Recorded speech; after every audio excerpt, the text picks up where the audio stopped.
ya, pendapatan terkait dengan kekayaan negara yang dipisahkan ya, yang dari dividen ya, itu yang masuk ke SAIP ya. Kemudian yang hari ini kita bahas adalah pendapatan hibah, itu masuk ke sikubah nanti. Dan yang ketiga adalah pendapatan PNBP Migas ya, PNBP Migas ini masuk ke SAP. Ini sebenarnya sudah sangat lengkap ya kalau teman-teman paham tiga ini udah 80% lebih pendapatan BUN paham ya, karena ini pendapatan yang ada di BUN ini. Masih ada lagi pendapatan yang di SAPK lain ya, tetapi tidak terlalu signifikan dibanding dengan tiga ini. Ya. Nah teman-teman, kita kemarin ketika bicara tentang hibah itu sebenarnya sudah nyinggung-nyinggung ya, yaitu hibah yang ada di KL yang kita sebut dengan hibah langsung. Nah sementara di sini kita ingin mengupas lebih dalam kalau hibahnya ada di BUN gimana kan itu ya. Kita tahu namanya hibah itu ya uang masuk, nggak ada harapan untuk dikembalikan. Konsep pendapatan secara umum kan seperti itu ya. Apalagi hibah. Hibah uniknya adalah kita bisa terima dalam bentuk uang, kita bisa terima dalam bentuk barang, ataupun dalam bentuk jasa. Ya, kalau pajak sama PNBP kan nggak ada tuh, ya, nggak ada bentuk barang, nggak ada bentuk barang, nggak ada apa namanya jasa dan sebagainya. Meskipun sebenarnya kalau di ketentuan PPh Migas itu nanti ada dalam bentuk lifting sebenarnya, cuma belum ada realisasinya. Ya. Nah ini teman-teman ya, ini pendapatannya seringnya nanti kalau dari luar negeri dia dalam bentuk hibah, dalam bentuk falas ya teman-teman. Sementara kalau dalam negeri otomatis rupiah. Dan uniknya karena di sini ada nggak hanya rupiah, ada barang, ada jasa. Kalau rupiah ini bisa ke KL yang kita sebut dengan hibah langsung, ini bisa juga ke BUN, ya. Sementara kalau barang jasa ini adalah hanya ke KL, ini yang kita sebut dengan hibah langsung, ya. Nah ini ya secara bentuk ada uang, barang jasa ini tadi sudah kita singgung. Kemudian ini secara mekanisme pencairannya ada hibah yang pencairannya melalui kuasa BUN, jadi lewat sikubah ya nanti lihat KPPN ya.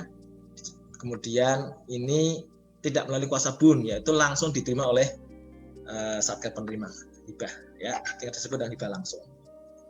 Nah kemudian juga dari sisi perencanaan juga ini kalau lewat BUN ini nanti disebut dengan hibah terencana. Artinya hibah terencana itu hibah itu masuk dalam dokumen NPH nota perjanjian hibah dan menjadi target pendapatan hibah di tahun anggaran yang mendatang ya.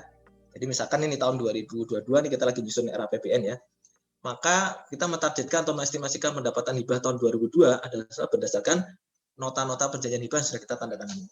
Oh, berarti kita tahu nih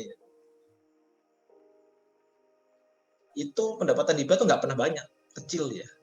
Hibah yang ada di BUN ya, rencananya kan kecil. Tapi ketika nggak terencana ada setoran hibah dari donatur langsung ke KL, nggak masalah, boleh diterima oleh KL karena prinsipnya pendapatan boleh diterima meskipun tidak ditargetkan. Ya, sekali lagi pendapatan boleh diterima meskipun tidak ditargetkan. Tapi kalau belanja nggak boleh keluar kalau nggak ada pagunya kan biasanya gitu ya. Nah, jadi kalau diterima langsung oleh KL nanti perlu pengesahan. Ya, disitulah nanti perannya sisi kubah ketika ada pengesahan hibah. Nah, kalau kita bicara di Sikubah memang nanti ada teman-teman ada pendapatan hibah, ada belanja hibah ya, tapi kita nggak bahas belanja hibah, kita fokusnya ke pendapatan hibahnya. Kalau belanja yang sumbernya dari hibah sudah kita pelajari di pertemuan awal-awal ketika belajar akuntansi pendapatan ya. Nah, ini secara hierarki akuntansi teman-teman ya. Ini WAP-bunnya kan ada di WAP-bun apa namanya? Unit akuntansi bunnya kan memang di DJPB, tapi WAP-bunnya adalah di DJPPR ya. Nah ini laporan yang dihasilkan oleh Sikubah ada 5 ini ya, minus LPSAL dan minus LAK. Nah ini teman-teman kalau bicara tentang BUN hibah, hibah BUN, teman-teman pasti fokusnya di sini saja ya. Pendapatan hibah, ada hibah LRA, ada hibah LO.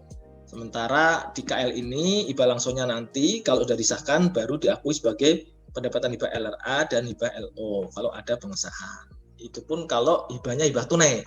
Kalau hibahnya hibah barang jasa, maka kalau ada pengesahan BUN hanya mencatat di pendapatan hibah LO-nya saja. Ya teman-teman ya. Oke. Kemudian ini kalau teman-teman perhatikan bagian akun standar hibah kita ini banyak banget. Hibah dalam bentuk hibah langsung bentuk barang, jasa gitu ya, macam-macam ya. Ini hibah terencana tuh yang di BUN itu ya. Ya, terencana itu ada nota perjanjian hibah, namanya juga terencana, berarti ada perjanjian hibahnya dulu ya. Kemudian kalau langsung itu nggak ada perjanjian, tahu-tahu langsung ngasih. Nah, bentuk barang, jasa segala macam ya, nggak masalah. Nah ini prinsip-prinsip pengakuan dan pengukuran hibah ya. Bahwasanya pendapatan hibah itu hanya boleh dicatat oleh si kubah, oleh BA BUN ya. Bahkan oleh BUN yang lain pun nggak boleh dicatat, nggak boleh nyatat ya. Jadi pendapatan hibah LRA dan hibah LO hanya dicatat di si kubah BA 999.02 sistem akuntansi hibah. Nah ini hanya di sini saja ya, si kubah. Biasanya kalau orang suka ingatnya si kubah. Ya, hanya oleh dia nih ya. Jadi kalau yang lain-lain terima hibah, ya dia anggap sebagai hibah langsung.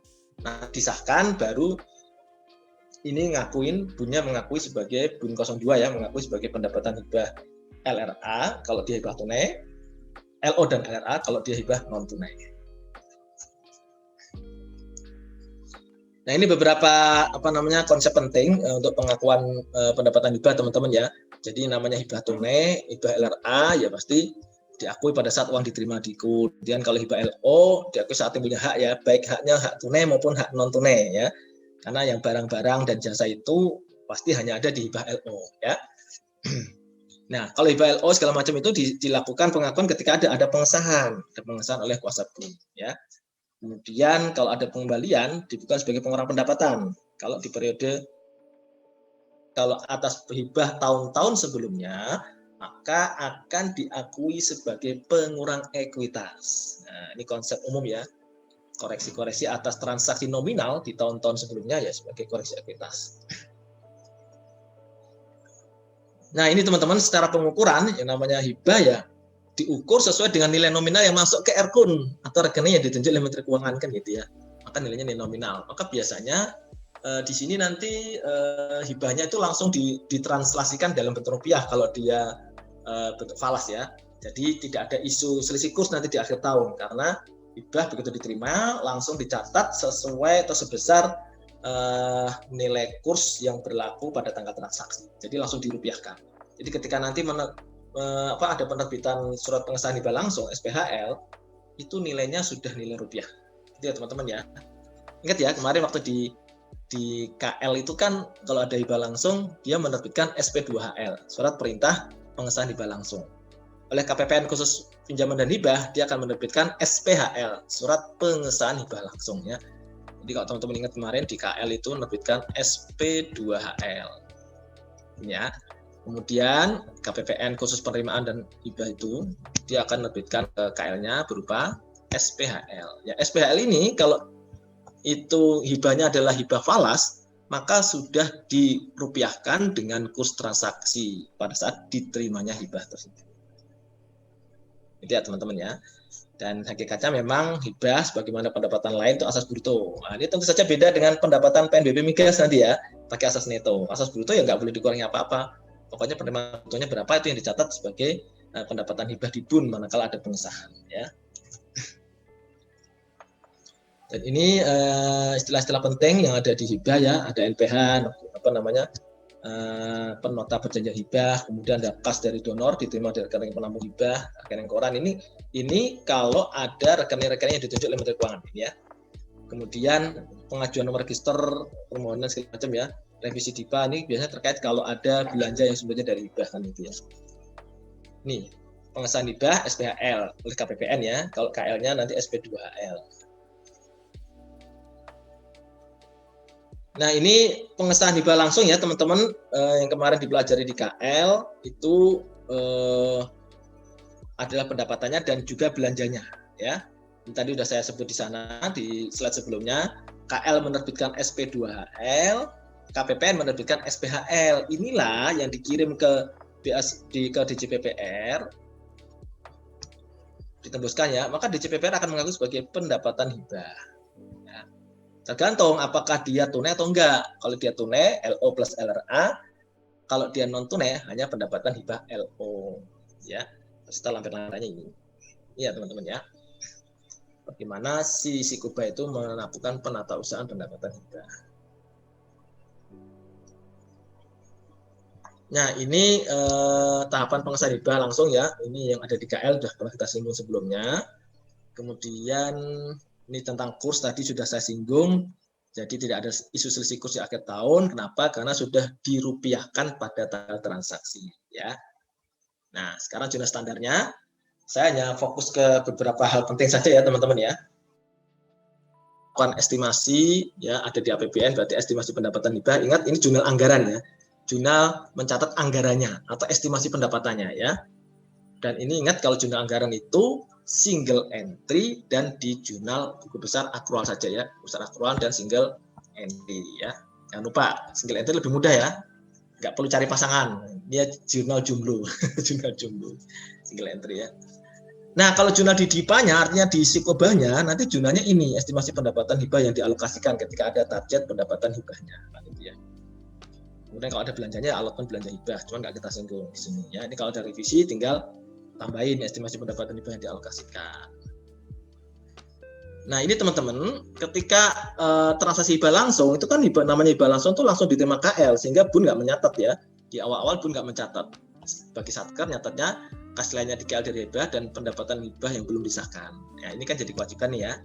Kemudian ketika ada pengesahan, maka KL tersebut mereklas dari pendapatan hibah belum disahkan pada pengesahan hibah. Ini yang sudah dipelajari sebelumnya. Nah, oleh BUN diakui ini. Didel pada pendapatan hibah LRA dan didel pada pendapatan hibah LO. Ini kalau tunai. Hibah berupa uang yang diterima KL pada saat terbit SPHL, maka inilah yang dicatat oleh BUN. Ya, di Sikubah oleh DJPPR ya. Terus gimana Pak kalau ternyata hibah barang? Oke, hibah barang kan yang diterima KL. Ini barangnya diterima ya, pendapatan hibah belum disahkan. Kemudian jasa kan nggak ada barangnya. Kalau jasa jadi beban jasa pada pendapatan hibah yang belum disahkan. Ya, ketika ada pengesahan, teret, maka bagi BUN dia hanya nyatet di jurnal akrual saja ya teman-teman ya. Didel pada pendapatan hibah LO, tok sampai situ saja. Di LRA-nya nggak ada karena nggak ada uang tunai yang diterima kan. Kalau bagi Satker KL kan ini pendapat usaha pada pengesahan hibah. Nah ini uniknya ya pendapatan hibah yang non tunai seperti ini. Oke, sampai sini ada pertanyaan dulu nggak Mbak Mas? Sebelum saya lanjutkan, biar nggak kebanyakan, biar teman-teman bisa agak wah. Memang ada dua materi ya, pendapatan hibah dan pendapatan PNBP migas. Any questions please? Izin Pak. Silakan Mas Diva. Penasaran yang ini Pak, tadi itu Papa bilang di rekening yang ditunjuk oleh Menteri Keuangan kalau nggak salah Pak. Ya. Maksudnya bedanya gimana ya Pak?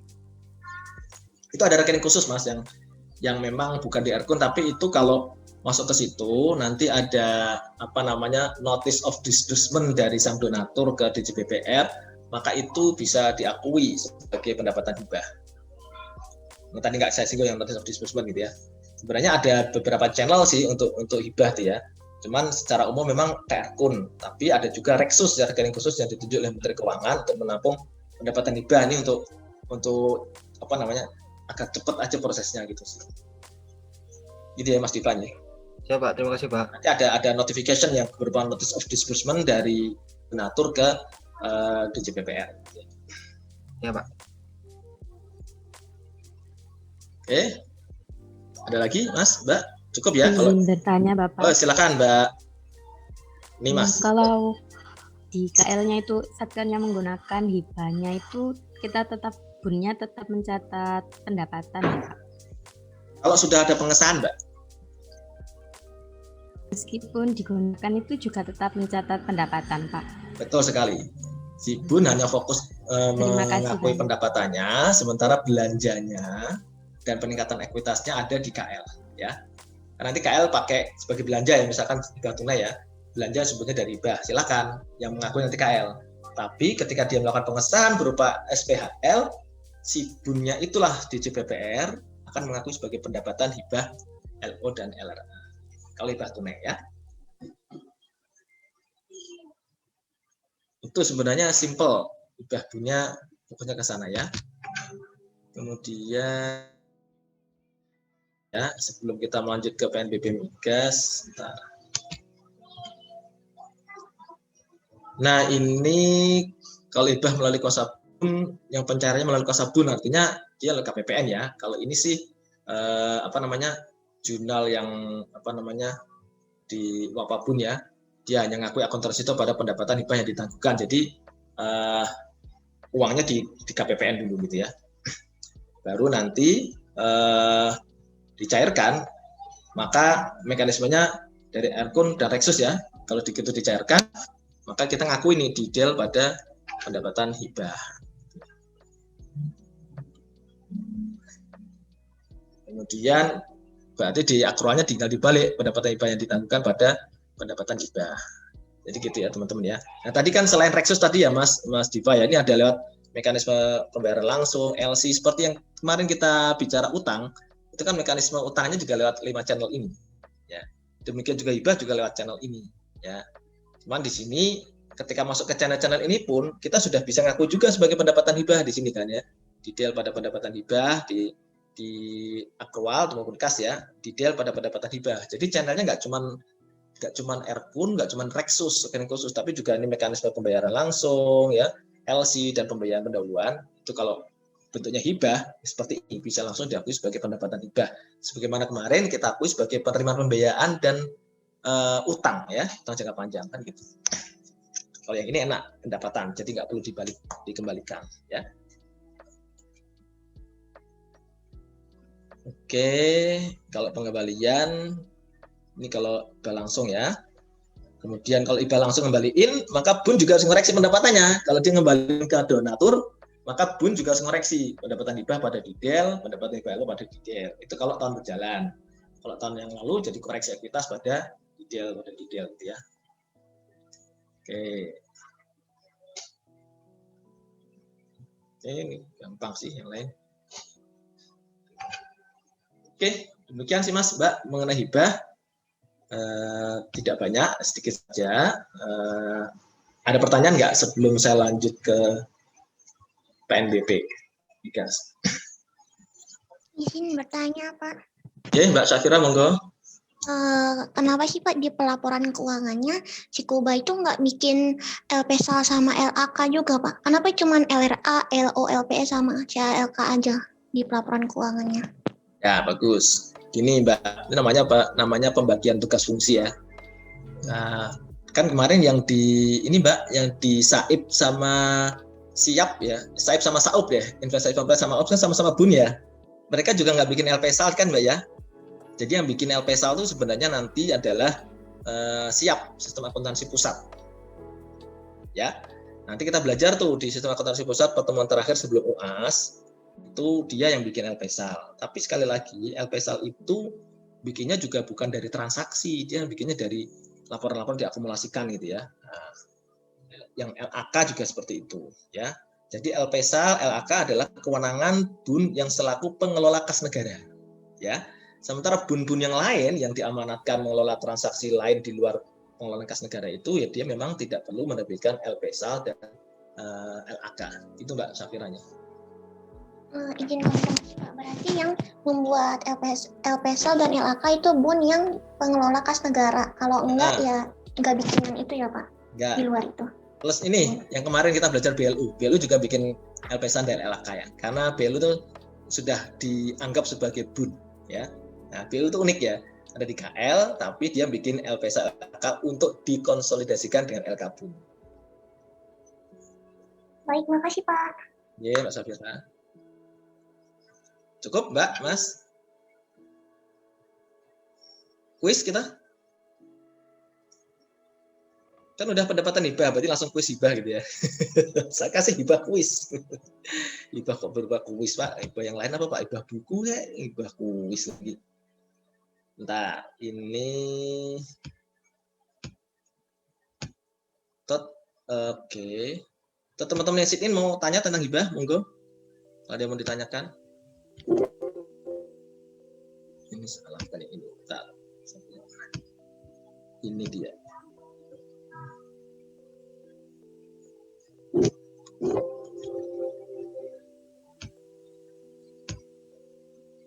Bentar, ini ya. Ya, sudah terlihat Mbak, Mas? Sudah, Pak. Oke, jadi teman-teman bicara tentang materi kedua ini asik banget ya. Bicara tentang akuntansi penerimaan migas itu kayak bicara pengalaman saya dulu kerja berapa tahun ya? 5-6 tahun di penerimaan migas di DJA. Saya kerja di subdit penerimaan migas dari tahun 2011 ya hingga 2016 November saya pindah ke PKN Stan. Jadi kalau bicara tentang ini saya seperti bicara pengalaman praktek kerja saya. Jadi nggak teori lagi yang saya bicarakan ya, karena memang saya praktek di sana. Saya membuat transaksi-transaksi ini, saya bahkan ikut membuat PMK-nya ya. PMK yang pertama dulu PMK 124 2016 sebelum saya pindah ke DJA saya sudah menghasilkan PMK itu ya. Kemudian PMK-nya dirubah berkali-kali akhirnya jadi PMK yang sekarang PMK 61 tahun 2020 yang disempurnakan dengan PMK 44 2021. Jadi ini ya teman-teman ya.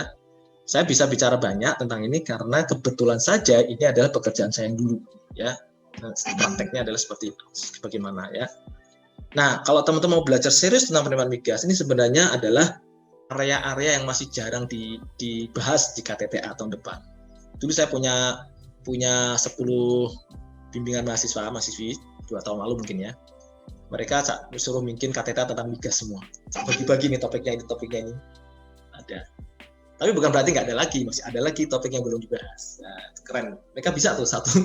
Jadi mereka rame-rame ke DJA. Yang datanya saya nggak lama kan, cuma dipecah-pecah nih. Karena penerimaan migas itu luas banget ya. Dari sisi penerimaannya maupun dari sisi pengeluarannya.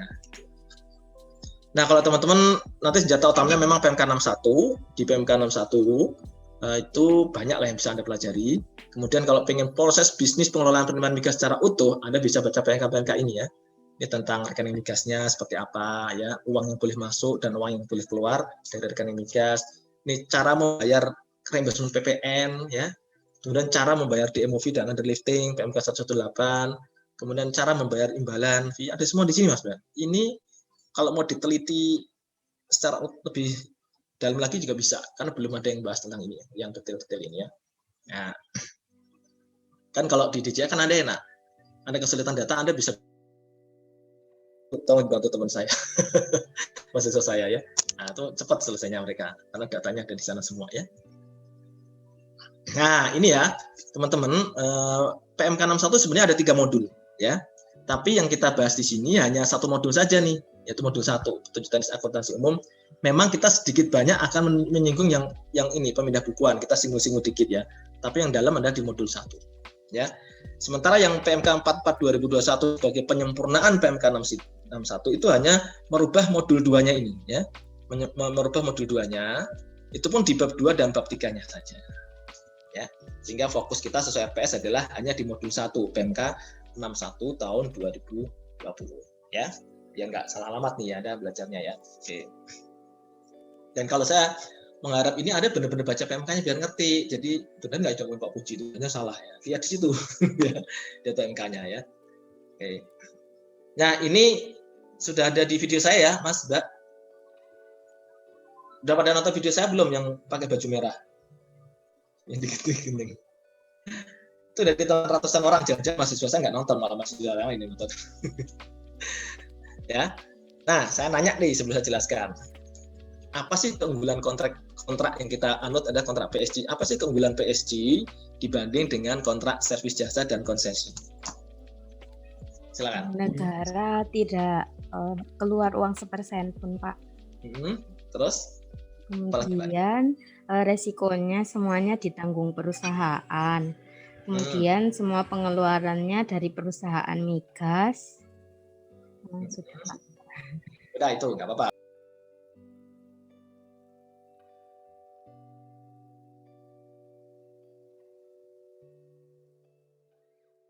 Atau menguasai bumi, air, dan kekayaan alam itu Exactly, benar sekali Mbak Nelly. Jadi yang namanya PSG itu lebih unggul dibanding konsesi adalah karena kita memegang kedaulatan energi. Ya, karena sumber-sumber migas yang ada di perut bumi maupun diproduksi oleh kontraktor itu sebenarnya kita milik negara semua. Sampai dengan titik serah ketika dibagi hasilkan antara negara dengan kontraktor. Baru sebagian memang milik kontraktor. Tapi sebelum dibagi hasilkan semuanya milik negara. Tapi kok konsesi nggak begitu? Ini konsesi model Amerika. Jadi kita kasih izin nih, kita kasih izin dia untuk mendrill ya. Nah, kita cuma dapat royalti saja. Sementara yang ada di produksi segala macam itu punyanya warga negaranya, punya perusahaan yang ada di Amerika itu. Maka kita nggak cocok pakai konsesi.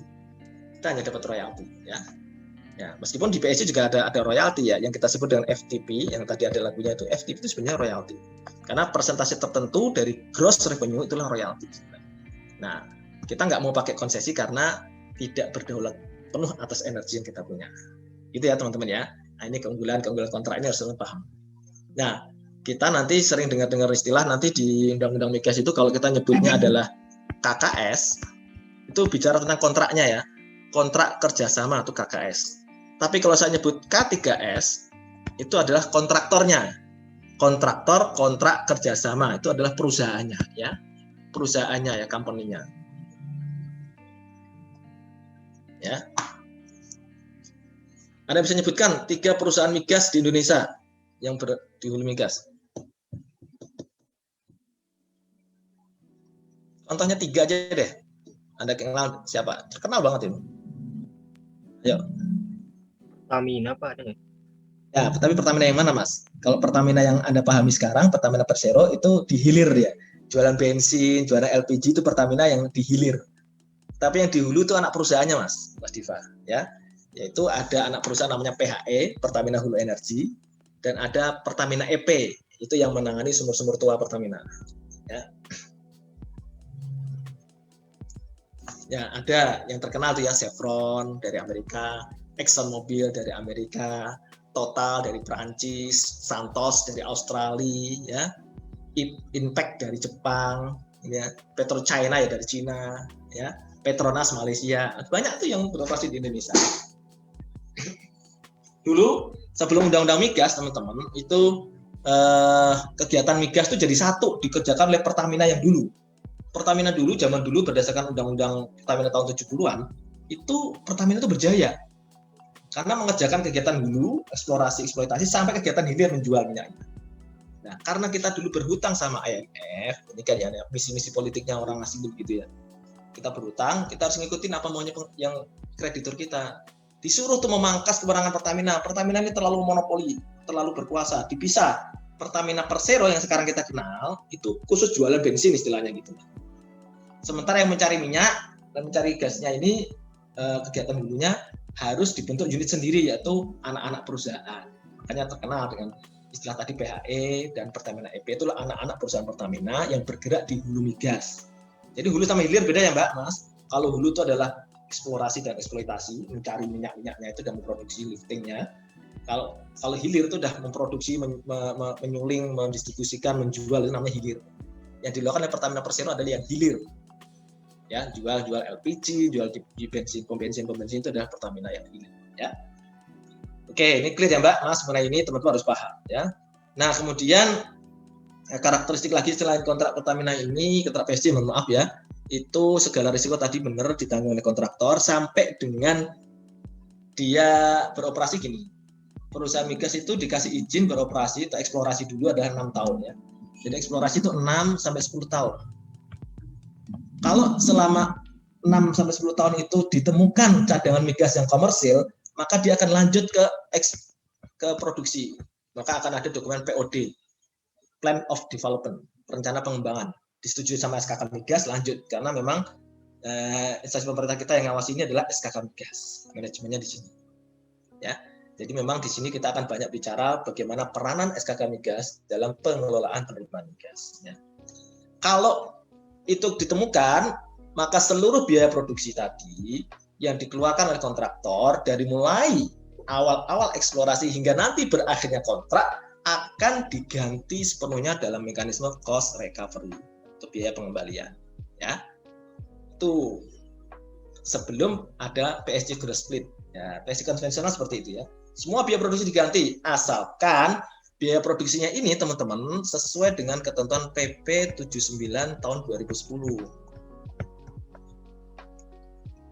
Ini tentang hitungan pajak dan biaya-biaya yang diperkenankan dalam kegiatan usaha hulu migas. Ini sudah direvisi tahun 2014 kalau nggak salah, PP 27 kalau nggak salah ya, tentang ini revisi PP 79. Artinya tidak semua biaya itu bisa diklaim sebagai cost recovery. Dulu waktu zaman jahiliyah istilahnya gitu ya, sebelum ada PP 79 Mas Mbak, kontraktor tuh bisa klaim biaya apa saja yang dia keluarkan. Misalkan biaya pesta nih, bisa diklaim. Biaya golf, entertainment bisa diklaim, ya rugi kita ya. Minyak kita habis buat biaya sesuatu yang tidak ada hubungannya dengan kegiatan usaha hulu migas. Maka itu menjadi temuan BPK. Nggak boleh kayak gini. Kita waktu itu nggak ada aturan main. Pokoknya kita serahkan sebenarnya sama kontrak, di mana kontrak kerjasamanya itu multitafsir gitu loh. Akhirnya harus ada yang ngatur itu di PP 79. Ya. Oke, jelas ya Mbak, Mas di sini kalau dia komersil dilanjutkan ke produksi atau eksploitasi dapat cost recovery. Kalau nggak komersil dia pulang ke negara masing-masing. Itu kita sebut dengan dry hole, sumber kering, nggak dapat. Kalaupun ada, nggak komersil, sumber migasnya kecil, nggak bisa dilanjutkan ke produksi karena akan malah rugi. Ya, itu ya teman-teman, tentang PSG. Nah ini perbedaan PSG yang konvensional yang ada cost recovery-nya dengan yang gross split ya. Ini kan gross split baru-baru saja tahun 2017 ini diperkenalkan oleh Kementerian SDM waktu dulu menterinya Pak Jonan ya, ini 2017. Ya, di sini ada cost recovery, di sini nggak ada cost recovery, ya. Nah, tentu saja teman-teman kalau lihat di sini, bagi perusahaan yang efisien, dia senang pakai gross split, ya, karena dia bisa atur, karena dia bisa punya potensi untuk dapat bagi hasil lebih banyak, ya. Jadi teman-teman kalau lihat yang konvensional dengan gross split itu, komponen yang ini minyak 8515, gas 7030. Ini minyak 5743, ini 5248. Jadi melihatnya berbeda gini Mas. Kalau di konvensional 8515 itu sudah memperhitungkan cost recovery. Ya, cost recovery-nya sudah dibayar dulu. Tapi kalau yang di gross split, cost recovery-nya nggak dibayar. Kontraktor harus memperhitungkan sendiri. Kalau dia nggak efisien, maka bisa jadi dia rugi. Bisa jadi biaya produksinya lebih tinggi dari split yang mereka terima dari bagi hasil. Tapi yang efisien enak, karena dia selain yang baseline ini 5743, 5248 itu bisa dapat tambahan kalau misalkan ternyata sumurnya nanti ada di offshore ya. Kalau di migas itu ada nama istilahnya onshore. Itu adalah sumur migas yang ada di daratan atau offshore. Sumber migas yang ada di lautan. Ya, onshore dan offshore. Tentu saja teknologi maupun biaya untuk offshore lebih mahal. Karena kan harus bangun platform segala macam ya Mas, Mbak. Pernah nonton film Daihat nggak? Kok Daihat sih? Armageddon. Soalnya gara-gara sama-sama Bruce Willis ini loh. Pernah nggak?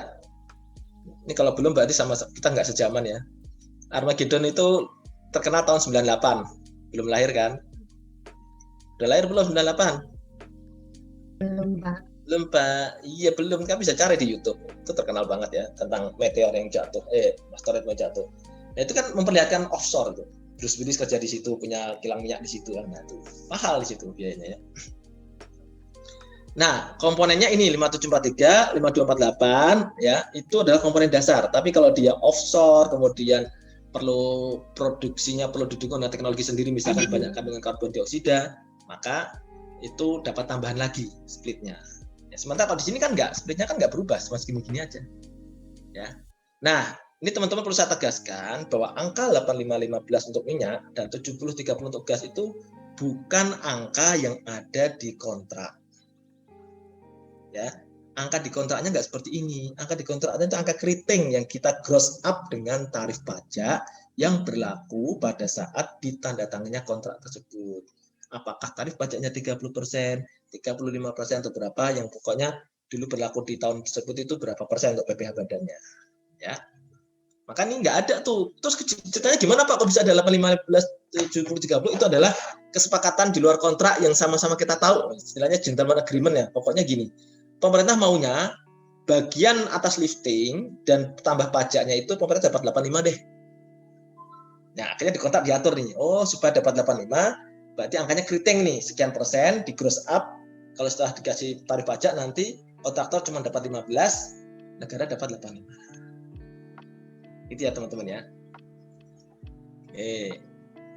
Ini keuntungan kontraktor nanti dapat cost recovery kalau memang komersil, dan juga dapat tadi insentif perpajakan yang belum saya singgung Itu pajak-pajak tidak langsung dan fee-fee lain nanti dibayarkan oleh pemerintah.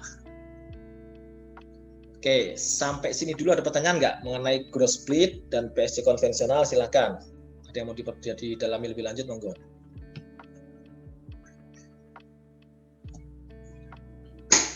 Pak izin Pak, mungkin agak bukannya menjadi agak keluar dikit Pak dari materi ini. PSC ini apakah diterapin selain hulu migas nggak Pak? Contoh misalkan kayak emas atau perak gitu Pak? Oh, bagus pertanyaannya Mas Dipa ya. Kalau di emas, perak itu kan pertambangan Mas, pertambangan mineral ya. Ya, mineral dan batu bara. Itu namanya ada dua Mas. Ada namanya PKP2B. PKP2 itu perjanjian kontrak untuk batu bara ya. Pengusahaan batu bara itu PKP2B namanya kontraknya. Dan itu counterpartnya pun bukan SK Migas, nanti sama Dijen Migas, sama Dijen Minerba langsung dari Kementerian SDM ya. Namanya PKP2B. Kemudian ada namanya KK, kontrak karya. Nah, kontrak karya itu yang untuk perusahaan-perusahaan asing. Kalau PKP2B itu untuk perusahaan-perusahaan domestik ya, misalkan ke Aneka Tambang, ke Inalum, itu namanya PKP2B ya. Tapi kalau perusahaan asing misalkan dulu ada Freeport, ada Newmont segala macam itu ya, itu namanya KK, kontrak karya. Kontrak juga Mas, tapi bukan PSG. Dan itu sistemnya apa Mas? Royalti. Itu lucu royalti. Jadi nggak kayak kita bagi hasil, royalti mereka. Jadi itu sebenarnya yang kedaulatan kita di situ pertambangan kurang gitu loh. Makanya kalau yang minyak gas kan karena ini krusial buat energi, kita nggak mau seperti itu. Itu Mas Diva ya. Dan itu pendapatan di KL, di Kementerian SDM. Nanti ada pendapatan Minerba ya berkaitan sama royalti, sama pendapatan penjualan hasil tambang. Itu di sana, di KL-nya, bukan di BUN. Siap, terima kasih Pak. Ya, dan itu belum ada tuh yang nulis tentang itu Mas, KTTA. Karena nggak tahu dia kemana datanya. Dan nggak tahu saya harus kemana Pak. Belum ada yang nulis setahu saya tentang itu. Karena dia bingung Mas, pada kemana ya. Itu keren banget kamu ditulis. Oke, ada lagi Mbak, Mas? Clear ya bedanya konvensional sama growth split ya. Mas Farhan mau nanya, monggo. Tentang cost recovery itu Pak, Ya. apa biaya setelah produksi seperti perbaikan lingkungan itu termasuk cost recovery yang dibayar oleh pemerintah Pak? Apa Mas? Buat biaya setelah produksi seperti perbaikan lingkungan gitu loh Pak. Oh iya. Cost recovery apa gimana Pak? Kalau yang selesai ini ya, itu namanya nanti ada namanya ASR, Abandonment Site Restoration. Ya, itu setiap ketiga itu harus mengalokasikan uang. Dia mengalokasikan uang untuk di rekening tertentu yang dibentuk oleh SKK Migas. Kalau dia udah selesai kontrak 30-50 tahun, itu harus dikembalikan lingkungannya biar bagus kan ya. Pakai dana itu. ASR, itu dananya di situ, dan itu memang kalau nggak salah itu nggak masuk cost recovery karena di kewajiban lingkungan dia kepada negara. Dan tadi yang belum saya singgung adalah di masa eksplorasi perusahaan migas itu punya kewajiban yang namanya pengembangan wilayah. Jadi dia mau untung nggak untung, wilayah itu dikembangkan, misalkan jalannya diperbaiki segala macam ya. Itu ada namanya itu. Nah kadang-kadang mereka kalau belum melaksanakan kewajiban itu, mereka akan bayar dana namanya firm commitment pasti. Ya itu dibayarkan ke negara langsung, dianggap sebagai PNBP punyanya si ESDM. Itu Mas Farhan. Baik Pak, terima kasih. Ya harusnya Katigas itu banyak masih beasiswa loh buat orang-orang sekitar harusnya ya. Mas Rudi mau nanya monggo. Izin bertanya terkait dengan PSC dan gross profit ini keduanya masih berlaku, kemudian perusahaan bisa memilih atau bagaimana Pak? Kemudian yang PSC ini tadi kan biaya-biaya yang diganti sudah diatur di PP 79 2010. Nah, SIDA atau pemerintah memastikan benar-benar biayanya itu memang dikeluarkan dan di tracingnya itu bagaimana Pak supaya nggak ada istilahnya malpraktik dari perusahaannya sendiri. Terima kasih ya. Pak. Bagus pertanyaannya. Yang pertama mengenai tadi kontrak ya, dua-duanya masih jalan nih Mas. Jadi di awal-awal 2017 itu kontrak growth split itu kayak semacam diwajibkan. Jadi bagi kontrak yang mau diperpanjang, maka amandemen kontraknya itu harus berubah dari konvensional ke gross split. Ya. Kemudian kontrak-kontrak baru setelah 2017 harus gross split semua. Gitu awalnya begitu ya. Makanya dulu banyak tuh yang karena dipaksa gitu ada 40 sampai 50 perusahaan itu pakai gross split. Tapi belakangan ternyata di Padang-Padang kayaknya nggak menguntungkan nih. Karena lama-lama kok kontraktor jadi agak ogah-ogahan gitu ya. Akhirnya meskipun udah tanda tangan kontrak tapi produksinya jadi nggak jelas itu ya. Akhirnya pemerintah merevisi tuh di SDM itu direvisi, itu nggak lagi wajib, itu opsional. Anda tetap boleh konvensional, PSC cost recovery atau gross split. Itu Mas. Jadi dua kontrak ini memang berjalan dua-duanya. Dan nanti itu pilihan itu tergantung dari perusahaan masing-masing kan. Nah, itu menarik juga untuk diteliti, tapi itu penelitian tesis atau disertasi bagus itu. Itu ya Mas Rudi yang pertama. Yang kedua, betul. Untuk memastikan perhitungan cost recovery kita ada audit, dan auditnya itu macam-macam. Pre-audit, current audit sama post-audit. Itu akan ada audit bersama antara SKK Migas, BPKP, dan pajak. Nah, DJP-nya juga ingin mengawal dari kewajiban pajaknya, Mas. Dan nanti terakhir masih ada laporan namanya LHA dari BPKP menyatakan cost recovery-nya gimana. Nah, kalau bagi SKK, bagi BPK enak, tinggal ngecek aja yang hasilnya auditnya BPKP. Karena bagi BPK nggak mungkin dia sampai untuk punyanya si BPKP, nggak ada waktu dia. Makanya dia menggunakan laporan hasil auditnya si BPKP. Gitu Mas, tetap diaudit ya. Oke, bisa kita lanjutkan dulu Mas, Mbak. Nah, ini kalau kita seru banget ya di awal-awal ini. Boleh bertanya sedikit nggak Pak? Boleh Mbak Safira, gimana? Iya yang di video Bapak kan ada yang 44% untuk tarif pajak efektif. Oke. Nah, itu nanti dikaliin sama yang mana sih Pak? Terus nanti di bagian berikutnya saya jelasin Mbak ya. Itu nanti ya Pak. Sabar ya. Oke. Oh ya, makasih Pak. Oke, ini kalau skema ini nanti setelah ini Mbak Safira ya, setelah ini. Ini kan kalau skema gross split ya. Skema gross split ini sederhana. Jadi gross revenue, apa sih yang dimaksud gross revenue? Namanya monetisasi dari lifting, nilai uang dari lifting. Apa tuh lifting? Volume minyak dan gas yang siap untuk dibagi hasilkan atau siap untuk dijual, itu namanya lifting. Tapi kalau volume migas yang masih ada di tangki-tangki ataupun di sumur-sumur migasnya kontraktor, itu bukan lifting, itu namanya produksi. Ya. Jadi produksi itu bisa dipakai sendiri sama mereka kan untuk pembangkit mesin-mesinnya mereka, pembangkit listriknya mereka, itu nggak apa-apa. Itu namanya own use, penggunaan sendiri. Tapi yang namanya lifting itu benar-benar yang sudah disalurkan untuk di-split antara bagian kontraktor dan pemerintah. Nah, itu namanya lifting. Jadi volume lifting inilah yang dijadikan sebagai asumsi makro APBN. Ya. Nah, gross revenue itu ya lifting, berapa barel, ya satuannya barel, kalikan dengan oil price-nya yaitu ICP. Ya, ICP itu dolar. Dibentuk dari mana? Pakai rumus itu tiap bulan ditetapkan oleh SDM ya, melalui keputusan Menteri SDM. Dan ini kalau mau Anda rupiahkan tinggal dikalikan kursnya kan gitu. Tapi kalau saya biasanya ngajarinya mengalikannya nanti terakhir kalau mau menghitung PNBP SDM migasnya ya. Nah, karena dia gross split, dari bagian gross revenue ini langsung di split ya, gross di split ya. Pemerintah misalkan tadi di minyak dapat 57%, di kontraktor dapat 43%. Nah, ini ya. Nah, ini kontraktor kan belum memperhitungkan cost recovery-nya ya. Ini deductible expense inilah yang disebut dengan cost recovery di PSC konvensional. Dan ini kalau ini nggak diatur sama PP 79, silakan kamu duduk kamu sendiri istilahnya ya. Yang penting ini sesuai dengan compliance undang-undang pajaknya. Mana yang deductible, mana yang enggak, kan gitu ya, undang-undang pajak.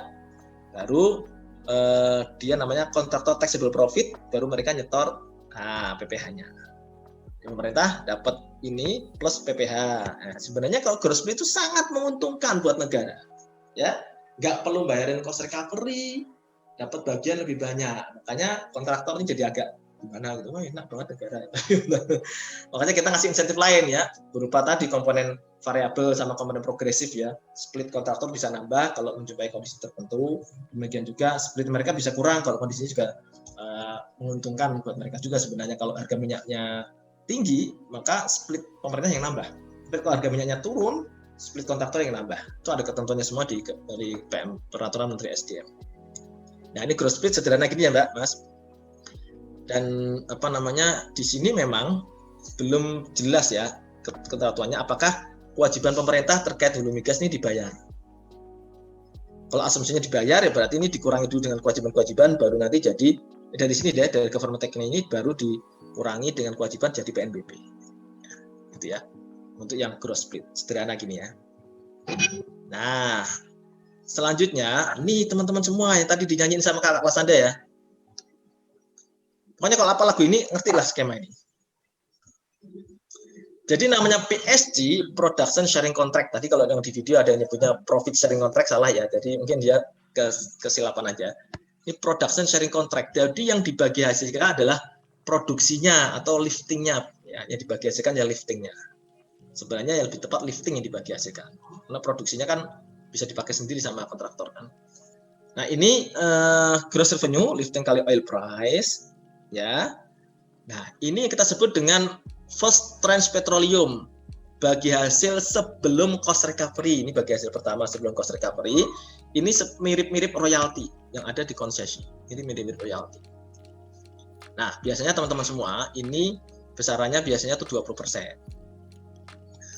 Dan 20% misalkan dia shareable. Artinya shareable itu FTP-nya dibagi hasilkan antara kita dan kontraktor, gitu ya. Oke, itu.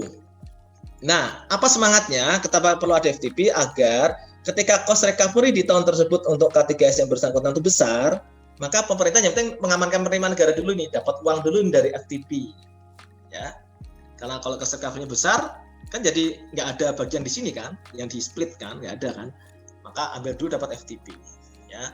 Kalau masih ada duitnya buat bayar cost recovery dan masih ada duitnya lagi, nah ini kita sebut dengan net operating income atau sering dikenal dengan istilah ETS atau ETBS, equity to split, atau kadang-kadang ada yang nyebutnya equity to be split ya. Artinya equity yang akan dibagi hasilkan. Inilah dibagi hasilkan menurut persentase bagi hasil yang ada di KKS ya. Teman-teman lihat di sini persentasenya kan ini angka keriting ya Mbak, Mas. Ini 71,1538%. Ya, keriting ya. Kontraktor dapat 28,8462. Angkanya keriting-keriting gini. Ini yang ada di kontraktor tuh, yang ada di kontrak angkanya keriting-keriting begini karena di gross up dengan tarif pajak pada tahun tersebut. Ya. Jadi setelah ETS dibagi antara kontraktor dan pemerintah, maka bagian pemerintah bisa dihitung nih. Jadi yang namanya bagian pemerintah di sini teman-teman itu tidak hanya yang dari NOI ini, tidak hanya dari ETS, tapi juga jangan lupa tadi FTP. Nah ini sering dilupakan sama teman-teman mahasiswa. Pemerintah kan juga dapat dari FTP juga kan, ya enggak? Dapat FTP berapa, ditambah dari equity, maka itulah namanya bagian pemerintah. Yang ini disetor ke rekening migas, ya. Bagian ke rekening migas, tapi nanti ada yang setor langsung ke Ergo, nah itu unik nanti saya jelaskan ya. Nah ini disetor ke rekening migas, baru setiap bulan dikurangi kewajiban kita, baik kewajiban terkait pajak-pajak ini maupun kewajiban-kewajiban lain di luar pajak, ya. Misalkan nanti ada DMO fee, ada fee penjual, ada underlifting, itu dikurangi dari rekening migas semua. Nah baru netonya disetor ke kas negara sebagai PNBP, ya inilah kita sebut dengan asas neto. Dikurangi komponen-komponen pengurangan dulu, baru netonya disetor ke kas negara jadi PNBP, SDA migas. Itulah yang dibagi hasilkan ke daerah, teman-teman ya. Oke, ini saya selesaikan dulu ya yang penjelasan ini. Nah, baru tadi menuju nanti pertanyaannya Mbak Safira akan terjawab, ya. Nah, ini kan dari bagian kontraktor ya, bagian pemerintah ya, yaitu dapat bagian dari FTP, bagian juga dapat dari ETS, itulah bagian pemerintah ya. Kemudian dikurangi kewajiban-kewajiban, itulah jadi PNBP migas ya. Ada lagunya tadi kan. Bagian GOI kita tadi apa? ETS sama FTP kan ya. Nah, dikurangi kewajiban itulah PNBP migas. Ada lagunya tadi ya. Nah, ini teman-teman. Selanjutnya kontraktor gimana? Kontraktor kan dapat ini 28,8462%, jangan lupa ini 28 ini dapat dari ETS dan juga dapat dari FTP juga masuk di sini bagian kontraktor. Maka dia dikenakan tarif pajak. Ini kebetulan tarif pajaknya tarif pajak efektif 48%. Jadi kalau 48% yang di sini itu dari mana? Ini corporate tax ya. Corporate tax-nya adalah 35%. Kalau yang di video saya kan corporate tax-nya 30% ya, Mbak, Mas. Yang di sini 35%, ya. 35% dari mana? Dari taxable income-nya kontraktor. Kemudian ada namanya dividend tax. Kalau dividend tax itu adalah besarannya 20%. 20% dari mana? Dari 1 min 35% kali taxable income. Sehingga ini 20% kali 65% kan gitu ya. Karena sudah dikurangi 35% jadi tinggal 65% sama dengan 13%. Nah, inilah Mbak, Mas, yang dimaksud tarif pajak efektif. Tarif pajak corporate tax 35% ditambah dividen tax yang 20% kali corporate tax setelah dikurangi pajaknya, sehingga jumlahnya adalah 13%. 35 tambah 13 menghasilkan angka 48%. Itu yang dimaksud tarif pajak efektif. Yang ditanya Mbak Safira tadi ya, Mbak. Kalau yang di video saya contohnya tuh 30%. Ya, 30% tambah yang ininya jadi 14% yang dividen tax-nya ya. Gitu. Nah, ini yang disetor ke kas negara tiap bulan oleh K3S. Ya, dalam bentuk PPh migas. Tuh, jadi pendapatan negara itu dari PNBP-nya ada, kemudian dari PPh migasnya juga ada, ya. Nah, jangan lupa kontraktor itu juga punya kewajiban nih teman-teman ya. Dia punya kewajiban untuk menyuplai atau memasok kebutuhan dalam negeri yang minyak ini ya, dalam bentuk DMO, Domestic Market Obligation. Artinya apa? Mereka kita wajibkan untuk menjual minyak itu ke pemerintah kita. Nah, kejual ke kita nih. Nah, kita kan nggak punya kapal nih. Kapalnya dari mana? Ya kita pinjem, kita nunjuk penjual. Penjual yang ditunjuk biasanya ada Pertamina. Pertamina punya kapal-kapal, yaitu nanti sama Pertamina minyak-minyak mentah demo ini dikirim ke kilang mereka sendiri untuk mengisi kilang-kilang agar diolah. Nanti ada yang menjadi solar, menjadi premium, menjadi pertamax. Itulah salah satu sumber supply-nya ada dari domestic market obligation ini. Di samping dari bagian pemerintah sendiri yang banyak, ya gitu ya. Jadi ini ya kewajiban kontraktor ini. Mereka jual minyak ke pemerintah, kita kasih namanya DMO fee. Kemudian kita dapat minyak ini kan jualnya ke Pertamina ya Mas Mbak ya. Kita jualnya ke Pertamina namanya DMO gross. Ya. Selisih antara DMO gross dan DMO fee itulah kita sebut dengan pendapatan penjualan minyak mentah DMO. Ya.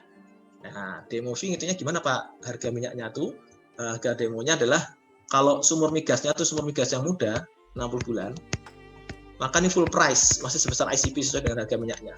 Tapi kalau sudah lebih dari 60 bulan, maka tarifnya diskon sesuai dengan kontrak. Ada yang cuma 20% ICP, ada yang sekian dolar per barel, sesuai dengan kontrak masing-masing. Sehingga setelah 5 tahun di sumur migas itu baru kita dapat pendapatan penjualan minyak mentah DMO. Karena kita jual ke Pertamina juga sebesar ICP Mas. Ya. Dapat uang dari kita bayar DMO fee, kita dapat uang dari Pertamina. Selisihnya itu pendapatan penjualan minyak mentah DMO. Dan ini tidak dibagi hasilkan, ya. Jadi PNBP migas lainnya. Oke, nanti kalau kita lihat, nanti kan bagian dari pajak sekian, sama yang PNBP tadi, ini kan secara umum 85. Tapi 85 ini sebenarnya belum dikurangi kewajiban ya. Karena kalau sudah dikurangi kewajiban ini nggak lagi 85. Baik, saya stop sampai dulu. Ada pertanyaan nggak? Silakan. Ini inti perhitungannya di sini. Mbak Pipin, monggo. Yang pertama itu saya mau tanya mengenai kursnya itu pakai yang gimana ya Pak? Terus yang kedua itu kalau misal cost recovery-nya itu ternyata melebihi gross revenue setelah dikurangi FTP itu nanti perlakuannya gimana? Dan terus untuk DMO itu nanti tarifnya bagaimana ya Pak? Terima kasih Pak. Oke, satu-satu, jangan banyak-banyak ya. Satu tadi apa Mbak? Kursnya Pak. Lali aku kursnya. Kurs yang itu adalah kurs tengah BI rata-rata. Jadi misalkan dia ngitungnya 1 tahun ya kurs tengah BI rata-ratanya dalam tahun 2020 itu berapa? Ya. Kemudian kedua, apa tadi Mbak? Cost recovery-nya itu melebihi gross revenue dikurangi FTP. Nah, itu kalau cost recovery-nya besar tadi saya bilang, maka itu namanya unrecovered. Berarti biayanya tidak bisa terrecover semua di tahun itu kan. Nanti akan ditagihkan lagi di tahun depannya, Mbak. Ya, jadi tidak ada istilahnya daluarsa, tidak ada istilahnya daluarsa, ya. Mereka tetap boleh nagih nih di bulan-bulan berikutnya. Silakan tagih tuh, ya. Silakan. Pokoknya sampai berakhirnya kontrak, Mbak. Ditagih terus ke kita, gitu ya. Terus yang ketiga apa, Mbak? Tarif DMO tadi ya. Demo fee ya. Demo fee tadi sesuai dengan kontrak, Mbak. Secara umum, kalau untuk sumur-sumur migas yang muda, yaitu sampai dengan 5 tahun, itu tarifnya sesuai dengan harga minyaknya, ICP. Ya. Tapi kalau sudah sumur-sumur kita anggap lebih dari 5 tahun, maka sesuai kontrak. Ada yang cuma 20% ICP, 30% ICP, atau sekian dolar per barel dinyatakan dalam kontrak. Itu Mbak Ipin ya. Jadi bisa beda-beda tuh antar kontraktor ya. Karena kan minyaknya juga beda-beda harganya. Ya. Tapi kalau secara jumlah minyak yang dibeli itu ada kayak minimal gitu nggak sih, Pak? Oh ya, tadi belum saya sebut ya, minyak 25%. Mereka harus jual 25%. Ya kalau mau jual lebih juga nggak apa-apa sih. Tapi masa mereka mau jual lebih? Mereka enak bawa ke negaranya dong. Atau dijual ke negaranya enggak? Kalau di undang-undang itu 25% dari bagiannya. Nah, makasih diingetin. 25% ya. Terima kasih, Pak. Yeah, good question. Ada lagi yang mau nanya, monggo? Izin, Pak. Tak izinkan nggak ya? Silakan Mas Bagus. Terkait itu, Pak, FTP itu kan tadi tarifnya 20% dari gross revenue, Pak. Nah, FTP itu tadi berarti dibagi dari dua bagian, Pak, antara pemerintah dan kontraktor. Ya. Nah, pembagian itu sesuai dengan komposisi yang tadi nggak, Pak? 70. Ya, sesuai dengan komposisi 28 sama 72 tadi. 128. Jadi baik ETS maupun FTP pembagiannya sesuai dengan share yang ada di kontrak. Ya. Bagus pertanyaannya ya. Baik, tarik nafas dulu. Mau nanya lagi, monggo.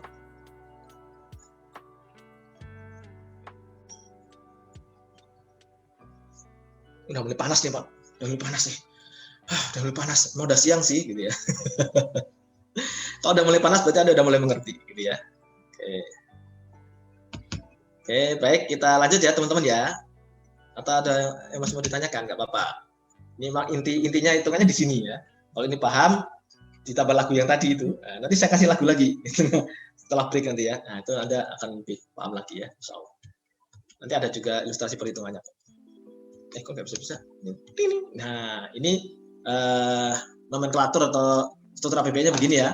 Jadi yang PPH tadi terbagi dua ya, PPH minyak dan PPH gas. Kemudian PNBP, SDA minyak sama SDA gas. Kemudian yang PNBP lainnya ini pendapatan minyak mentah DMO, denda tadi ada denda kalau ada keterlambatan pembayaran dari pembeli. Ini PNBP pendapatan migas lainnya, ini yang belum saya singgung tadi ada dua. Ada namanya bonus produksi. Kemudian ada namanya transfer material. Bonus produksi itu apa? Di dalam kontrak diatur, di KKS ya diatur bahwasanya setelah kontraktor itu mencapai akumulasi produksi dalam jumlah barel tertentu, misalkan setelah dia produksi 3 juta barel, dia wajib memberikan bonus kepada rakyat Republik Indonesia sebesar $1 juta, misalkan ditetapkan itu. Jadi dia bayar $1 juta. Itu langsung disetor ke kas negara dalam bentuk falas dan dicatat oleh BUN, oleh SATK Migas yang di DJA ini sebesar ekuivalen rupiahnya nanti. Diterimanya tanggal berapa, kurs tengah BI transaksi tanggal itu berapa, itu yang dicatat sebagai pendapatan migas lainnya. Satu, bonus produksi. Kemudian transfer material adalah kalau ada penjualan barang milik negara. Jadi gini, kontraktor itu ketika melaksanakan kegiatan usaha hulu migas, beli aset segala macam, maka semua aset yang didatangkan atau yang dibeli sama K3S itu otomatis menjadi barang milik negara. Tuh, keren itu. Belum ada yang nulis juga tentang KTTA-nya karena itu datanya agak susah. Ada di DJKN ataupun ada di SKK Migas. BMN-nya kalau dijual atau dipakai oleh K3S yang masih dalam tahap eksplorasi, maka dia kan nggak bisa untuk cost recovery ya, eksplorasi ya, maka dia langsung bayar ke kas negara. Nah, itu yang kita sebut dengan transfer material. Ya, langsung kas negara, bentuknya juga falas, langsung diakui oleh DJA sebagai PNBP pendapatan migas lainnya. Gitu ya, teman-teman ya. Biar tahu nih, kalau yang ini nggak ada hubungannya sama lifting. Kalau ini yang otomatis hubungannya sama pendapatan lifting. Kalau ini masih ada sih hubungannya lifting dikit-dikit ya ini ya. Tapi yang denda sama ini nggak ada hubungannya sama lifting migas bagi negara nggak ada hubungannya. Nah ini teman-teman perlu pahami variabel-variabel penting yang mempengaruhi penerimaan migas ya. Lifting, semakin tinggi lifting semakin bagus penerimaan migas ya. Lifting minyak, lifting gas ada sendiri. Kemudian ICP, Indonesian Crude Price yang dihitung berdasarkan formula minyak tertentu. Ini ada, dulu sebelum saya pindah ke sini ada sekitar 52 jenis minyak ya yang jadi patokan ya. Kemudian 8 minyak utama itu jadikan formula utama. Nanti minyak-minyak yang lain akan mengacu ke situ. Siap dapat diskon karena 8 minyak ini yang paling bagus istilahnya dan harganya paling stabil di pasaran ya. Kemudian nilai tukarnya. Nah, ini yang masuk ke asumsi APBN. Kemudian cost recovery, biaya pengembalian, memang dia mengurangi penerimaan migas secara umum ya, tapi tidak masuk dalam asumsi makro ya. Ini yang kita sebut dengan migas bruto masuk rekening migas, dikurangi kewajiban kita. Nah, kewajiban kita itu kita kemas dalam bentuk assume and discharge misalnya. Nanti di slide berikutnya juga ada assume and discharge. Assume, mumpung di sini saya sekalian jelasin aja. Artinya kalau kontraktor migas itu sudah dinyatakan terbukti menemukan sumber cadangan migas yang komersil, maka si kontraktor itu mempunyai privilege insentif fiskal berupa assume and discharge. Jadi pajak-pajak tidak langsung mereka dianggap sudah dibayar dan dibebaskan. Jadi misalkan PBB, dia nggak ditagih tuh PBB-nya. PPNBM, ya mau nggak mau dia harus bayar dulu, kan transaksi jual beli barang ya dan jasa, dia bayar dulu nanti di-reimburse sama DJA. Ya. Pajak daerah dari daerah nagih. Nah semua tagihan-tagihan ini mengalir ke SKK Migas. Dari SKK Migas diverifikasi baru ke kita, ke DJA istilahnya gitu ya. Kok saya nyebutnya kita mulu sih ya? Saya kan sudah bukan orang DJA ya, saya kan BKN stand. Saya masih ingatnya saya di DJA aja gitu ya. Ini kantor saya dulu yang memberikan banyak kenangan baik di sana. Oke, ya itu ya Mas, Mbak, semua dicat. Jadi pajak-pajak ini semuanya dibayar dari rekening migas. Baru setelah dicadangkan atau gimana atau sudah dibayar, ini ditransfer, dipindah bukukan dalam bentuk penerimaan migas di APBN, di RKUN.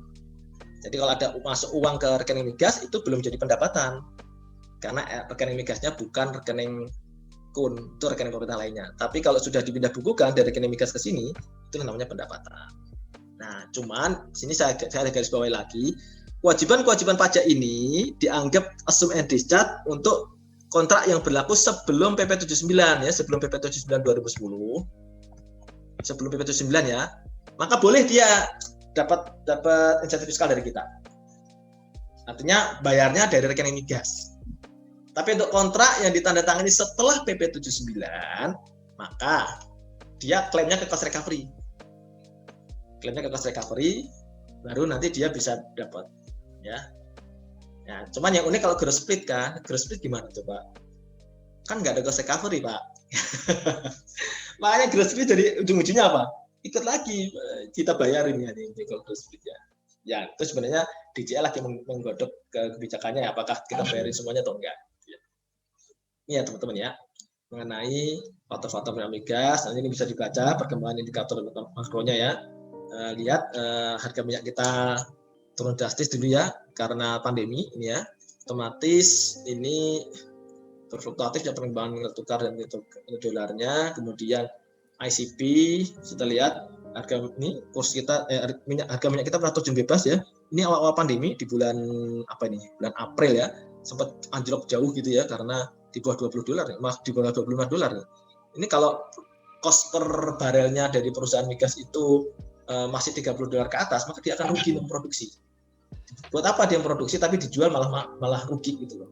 Makanya dulu banyak menstop produksi kan mereka sehingga lifting itu pada turun di awal-awal pandemi ya. Nah ini cost recovery dulu. Kenapa ada growth split? Karena lihat perkembangan cost recovery yang sempat mengkhawatirkan karena naik-naik gitu ya. Akhirnya di sini mulai bisa dikendalikan ya, relatif stabil ya. Maka ada growth split waktu itu. Ini perkembangan PNBSDA migas berfluktuatif sesuai dengan harga minyak. Komponen paling tinggi memang harga minyak mendongkrak ya.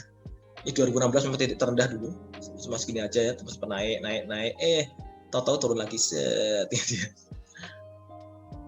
Nah ini perkembangan terakhir PNBP kita yang minyak bumi 44 triliun ya, turun separohnya dari 83 ini ya. Kemudian gas juga turun sekian persen. Ya ini potret kita karena pandemi, pendapatan juga banyak turun. Nah, sekarang kita bicara ke proses bisnis akuntansinya. Sebelum saya lanjutkan, ada pertanyaan nggak? Silakan.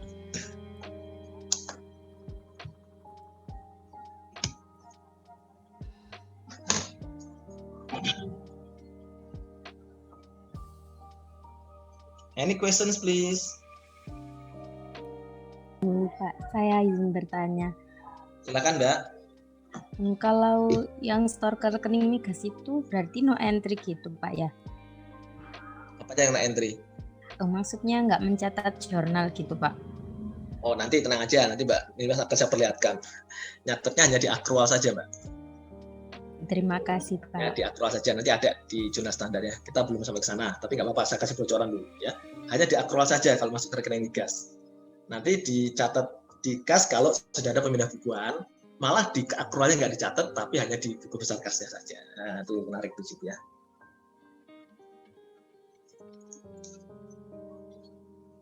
Oke, sebentar ya, saya minum dulu ya Mas, Mbak.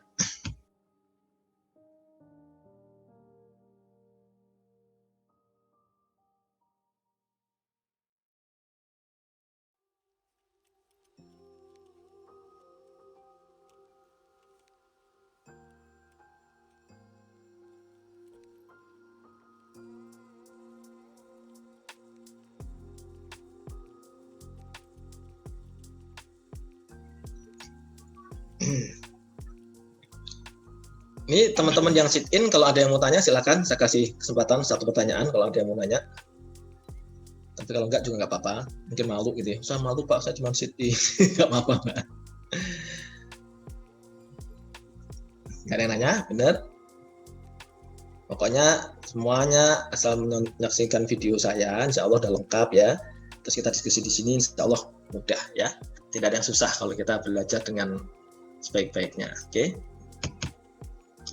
Baik, kita lanjut ya teman-teman ya. Sekarang bagaimana Pak kalau masuk ke akuntansinya? Tadi kan proses bisnisnya udah kelihatan ya, proses bisnis kita beli migas bagaimana, kontraknya bagaimana ya.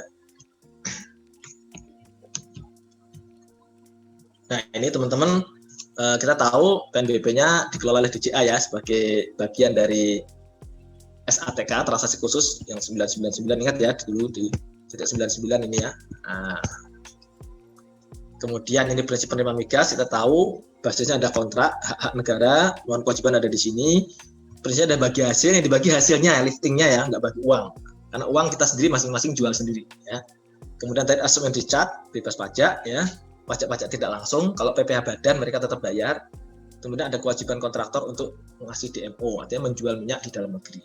Ya, ini prinsip yang penting perlu teman-teman ingat. Nah, ini secara umum teman-teman substansi akuntansi untuk aset dan pendapatan. Nah, berbeda dengan pendapatan-pendapatan maupun piutang lainnya, kalau di sini itu secara umum kita mengakui piutang itu bukan sepenuhnya berasal dari surat tagihan. Bagi DJA ya, karena begini, DJA nggak nagih, DJA nggak menerbitkan tagihan. Yang menerbitkan tagihan-tagihan pendapatan adalah SKK Migas. Kenapa? Karena SKK Migas mewakili pemerintah Indonesia menandatangani kontrak PSG, menandatangani kontrak KKS antara pemerintah Indonesia dengan perusahaan-perusahaan migas. Jadi SKK Migas itulah yang nanti menagih nih wajib hak negara, ya. Dan tagihan-tagihan itu diikhtisarkan, disusun di dalam sebuah laporan namanya laporan ikhtisar pengiriman migas, ya. Laporan ikhtisar penerimaan migas itu yang dulu, kalau dulu istilahnya belum ganti ya, sebelum saya pindah, dulu namanya ada macam-macam A01, 02, 03, 04, 05. Jadi ini penting ya, nanti kalau di soal ada 00 ini teman-teman tahu. A01 itu adalah pengiriman minyak ke Pertamina. Bukan, kok Pertamina, non Pertamina, mohon maaf. Selain kilang Pertamina, A01. Nah, A02 itu adalah oil yang ke Pertamina. 0304 nih gas. Gasnya macam-macam nih Mbak ya, Mas. Ada LNG, LPG, natural gas ya di situ. Ya. Kemudian A05 ini adalah DMO. Nah, ini ya. Minyak-minyak yang dikirim, minyak-minyak yang dikirim dari perusahaan-perusahaan migas yang untuk menyerahkan minyak domestik, DMO, maka dilaporkan di A05. Nah, di mana ini kan minyak DMO ini kan dikirim ke kilang Pertamina nih Mas ya, Mbak, dikirim ke kilang Pertamina untuk diolah, maka ini masuk ke dalam laporan A02.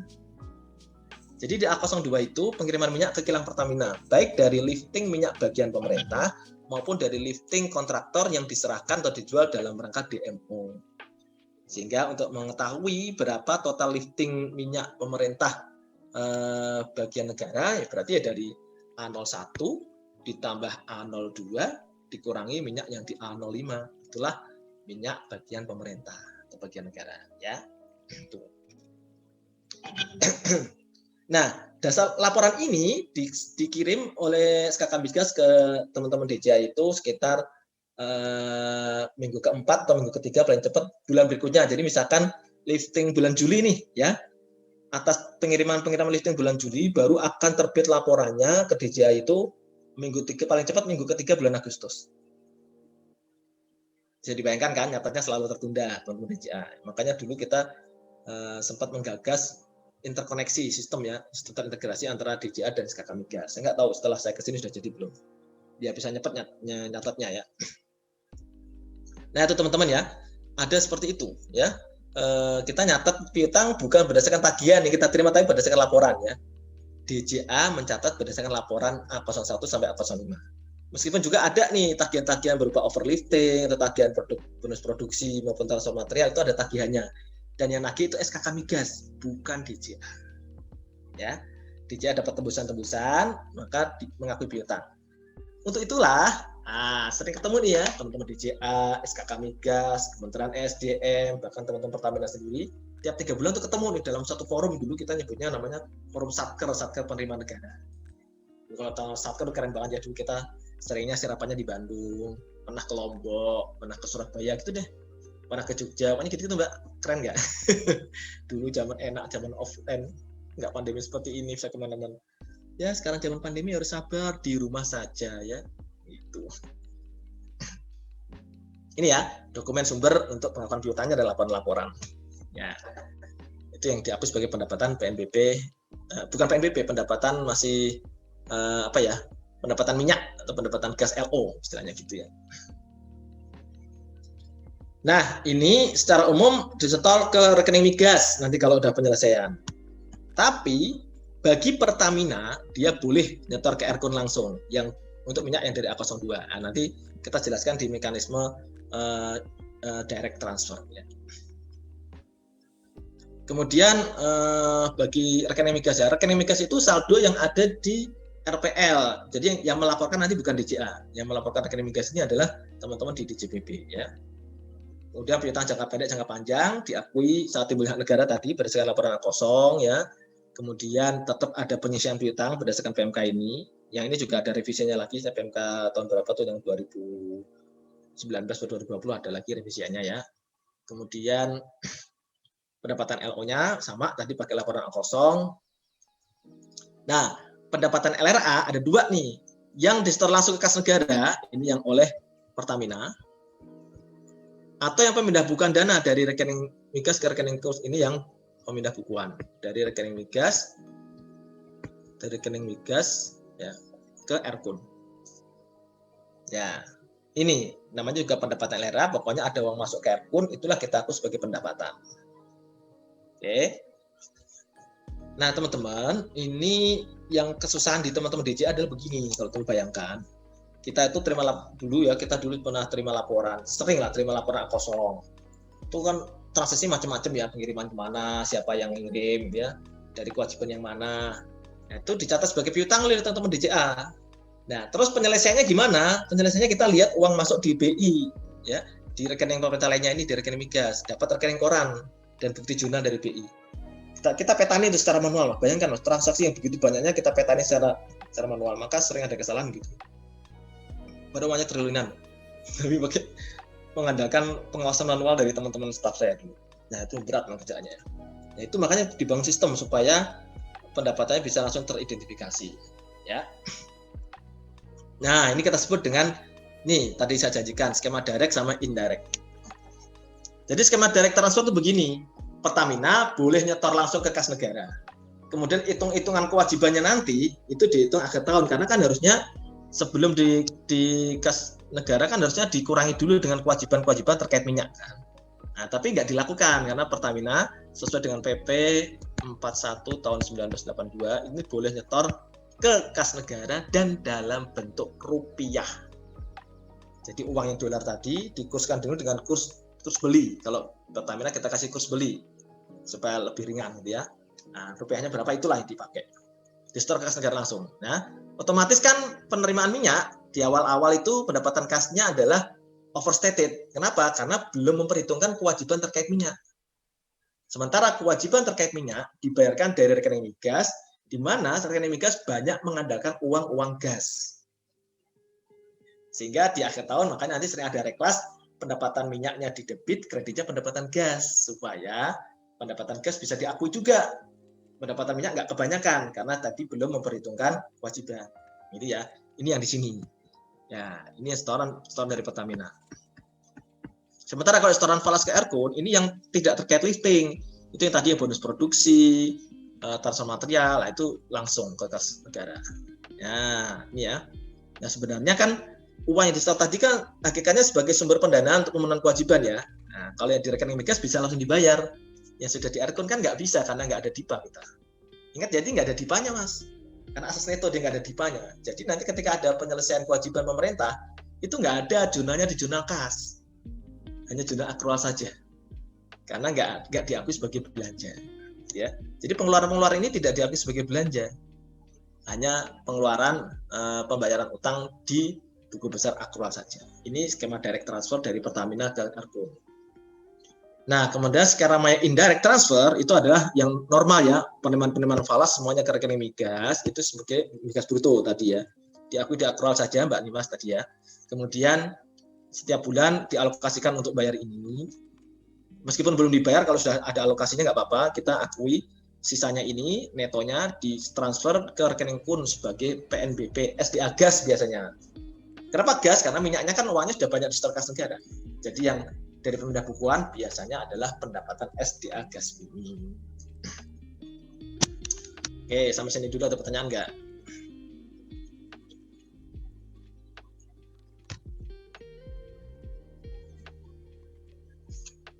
Tarik nafas, ya. Keluarkan pelan-pelan.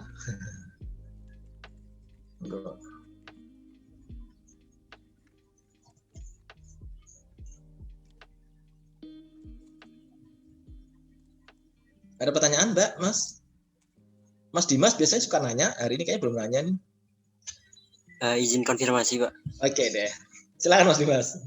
Jadi untuk Pertamina, Pak, kalau penerimanya dari gas itu tetap pakai falas ya, Pak?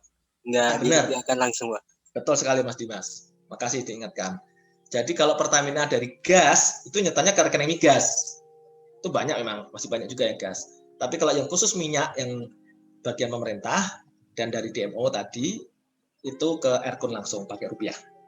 Gitu ya Mas Dimas ya. Untung Anda ingetin. Oke.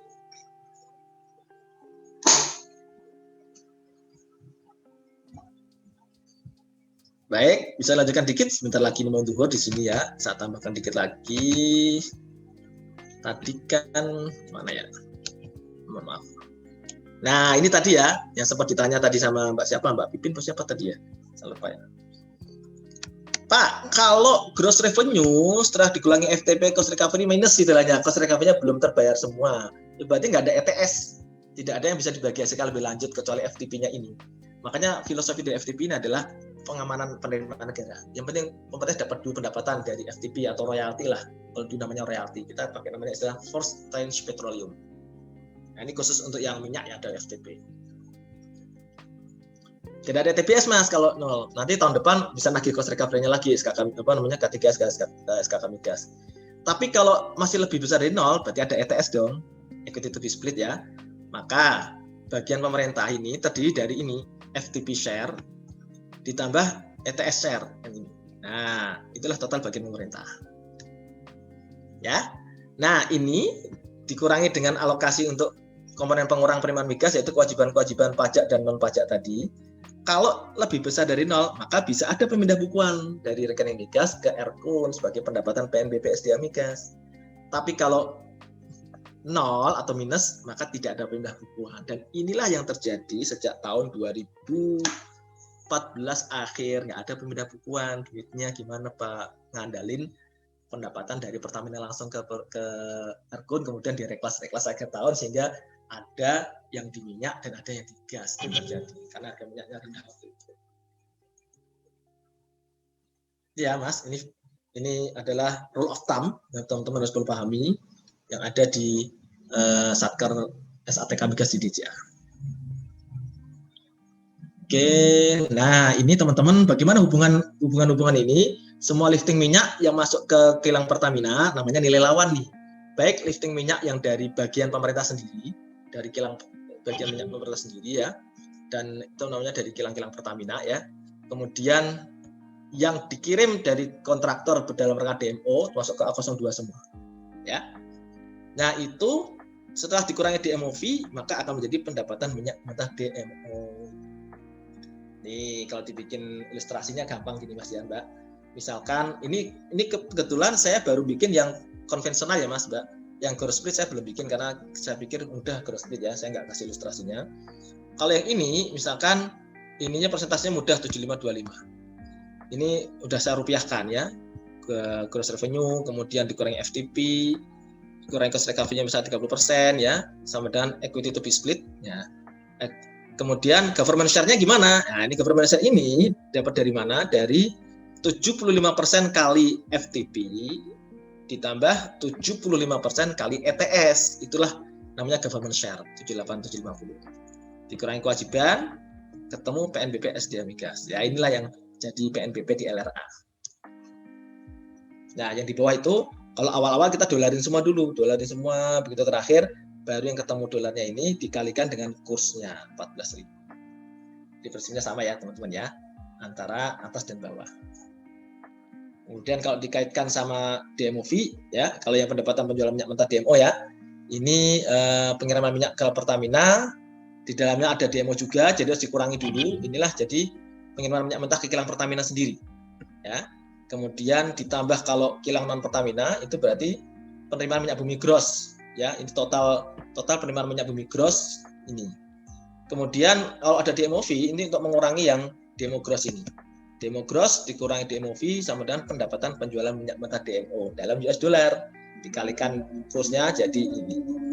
Oh, alhamdulillah pas dukur ya. Oke. Baik teman-teman, kita break dulu ya teman-teman, silakan yang mau makan, mau sholat, nanti kita jumpa lagi kira-kira 12.20-an gitu ya. Kalau yang mau keluar dari Zoom nggak apa-apa, istirahat dulu ya, coba lagi beberapa menit mendatang. Oke.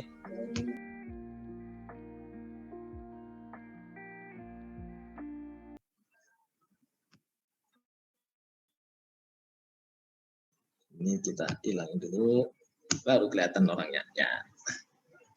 Jadi ini bagaimana kita mencari hubungan antara minyak-minyak yang ada di Pertamina dengan pendapatan penjualan minyak mentah DMO.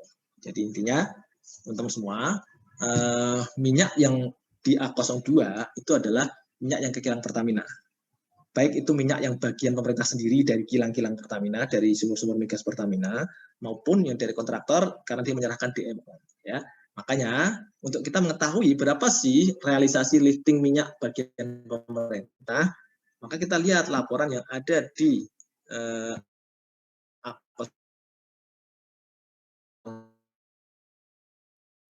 satu ditambah minyak ya bagian pemerintah. Nah, realisasinya ada di sini ya. Nah, kalau kita pengen melihat bagaimana pendapatan penjualan minyak mentah DMO, berarti ya nilai uang dari DMO gross dari DMO gross ini ya, yang dikurangi DMOV nanti ini sama dengan pendapatan penjualan minyak mentah DMO. Biasanya itu dalam dolar dulu dirupiahkan sama Pertamina. Itu setor kas negara sebagai PNBP migas lainnya. Teman-teman ya. Oke, ada pertanyaan teman-teman mengenai mekanisme perhitungan ini? sebelum kita lanjutkan ke hal yang lain, ini masalah kewajiban dan beban nanti masuk ke jurnal standar.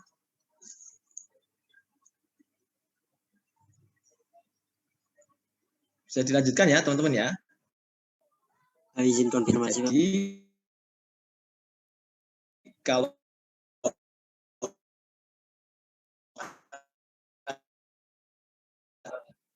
silakan Mas Dimas. Jadi kalau untuk metode gross split itu tidak ada FTP juga ya, Pak? Enggak ada. Kalau gross split enggak ada FTP, dia langsung di split itu. Karena pemerintah sudah dapat banyak, Mas. Karena pemerintah sudah pasti dapat gitu loh. Ya enggak? Dari cost revenue langsung split kan, pemerintah sudah pasti dapat. Tapi kalau tadi ada cost recovery, pemerintah belum tentu dapat. Kalau cost recovery besar kan pemerintah nggak dapat gitu. Itu ya, Mas Dimas ya. Baik, Pak. Oke, bisa dilanjutkan dulu Mas, Mbak. Nah, bagaimana kalau ada kewajiban-kewajiban yang ditagihkan lewat SKK Migas, dari SKK Migas diverifikasi, kirim ke DJA ya, maka ini lah yang dijadikan sebagai dokumen sumber untuk pengakuan beban dan kewajiban ya. Tapi beda ya, kalau yang penyelesaian apa namanya kewajiban-kewajiban pajak dan fee lain kan langsung ke rekening perusahaannya ya. Tapi kalau penyelesaian PBB, kita nyatanya ke kas negara, RKUN sebagai pendapatan PBB Migas. Ini unik ya, kantong keluar kanan masuk kantong kiri kan itu ya. Jadi ini mengurangi PNBP SDA Migas, tapi menambah pendapatan PBB. Jadi secara total pendapatan nggak beda dengan tagihan di luar PBB. Kan, gitu ya. Oke.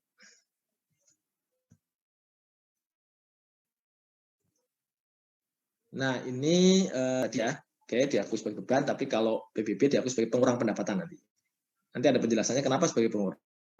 Karena kalau nggak diakui sebagai pengurang pendapatan LO, pendapatan negara di LO nanti akan double counting.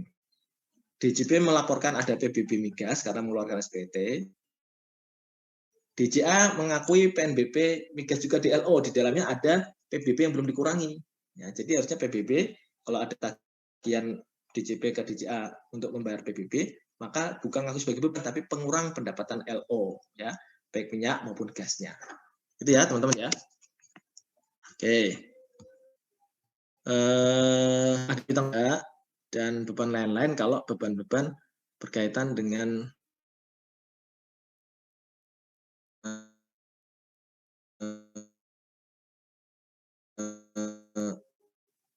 apa namanya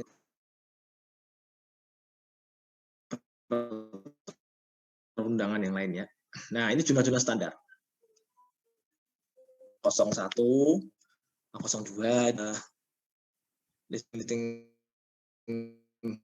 listing apa namanya minyak ya. Nah, ini sebenarnya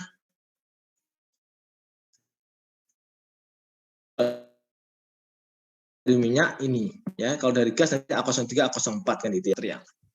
Jadi ketika kita mendapatkan atau DJA mendapatkan laporan dari SKK Migas atau mendapatkan tembusan tagihan ini, maka jumlahnya sederhana, hanya piutang pada pendapatan ya. Ini sebagaimana tagihan yang ada di KL.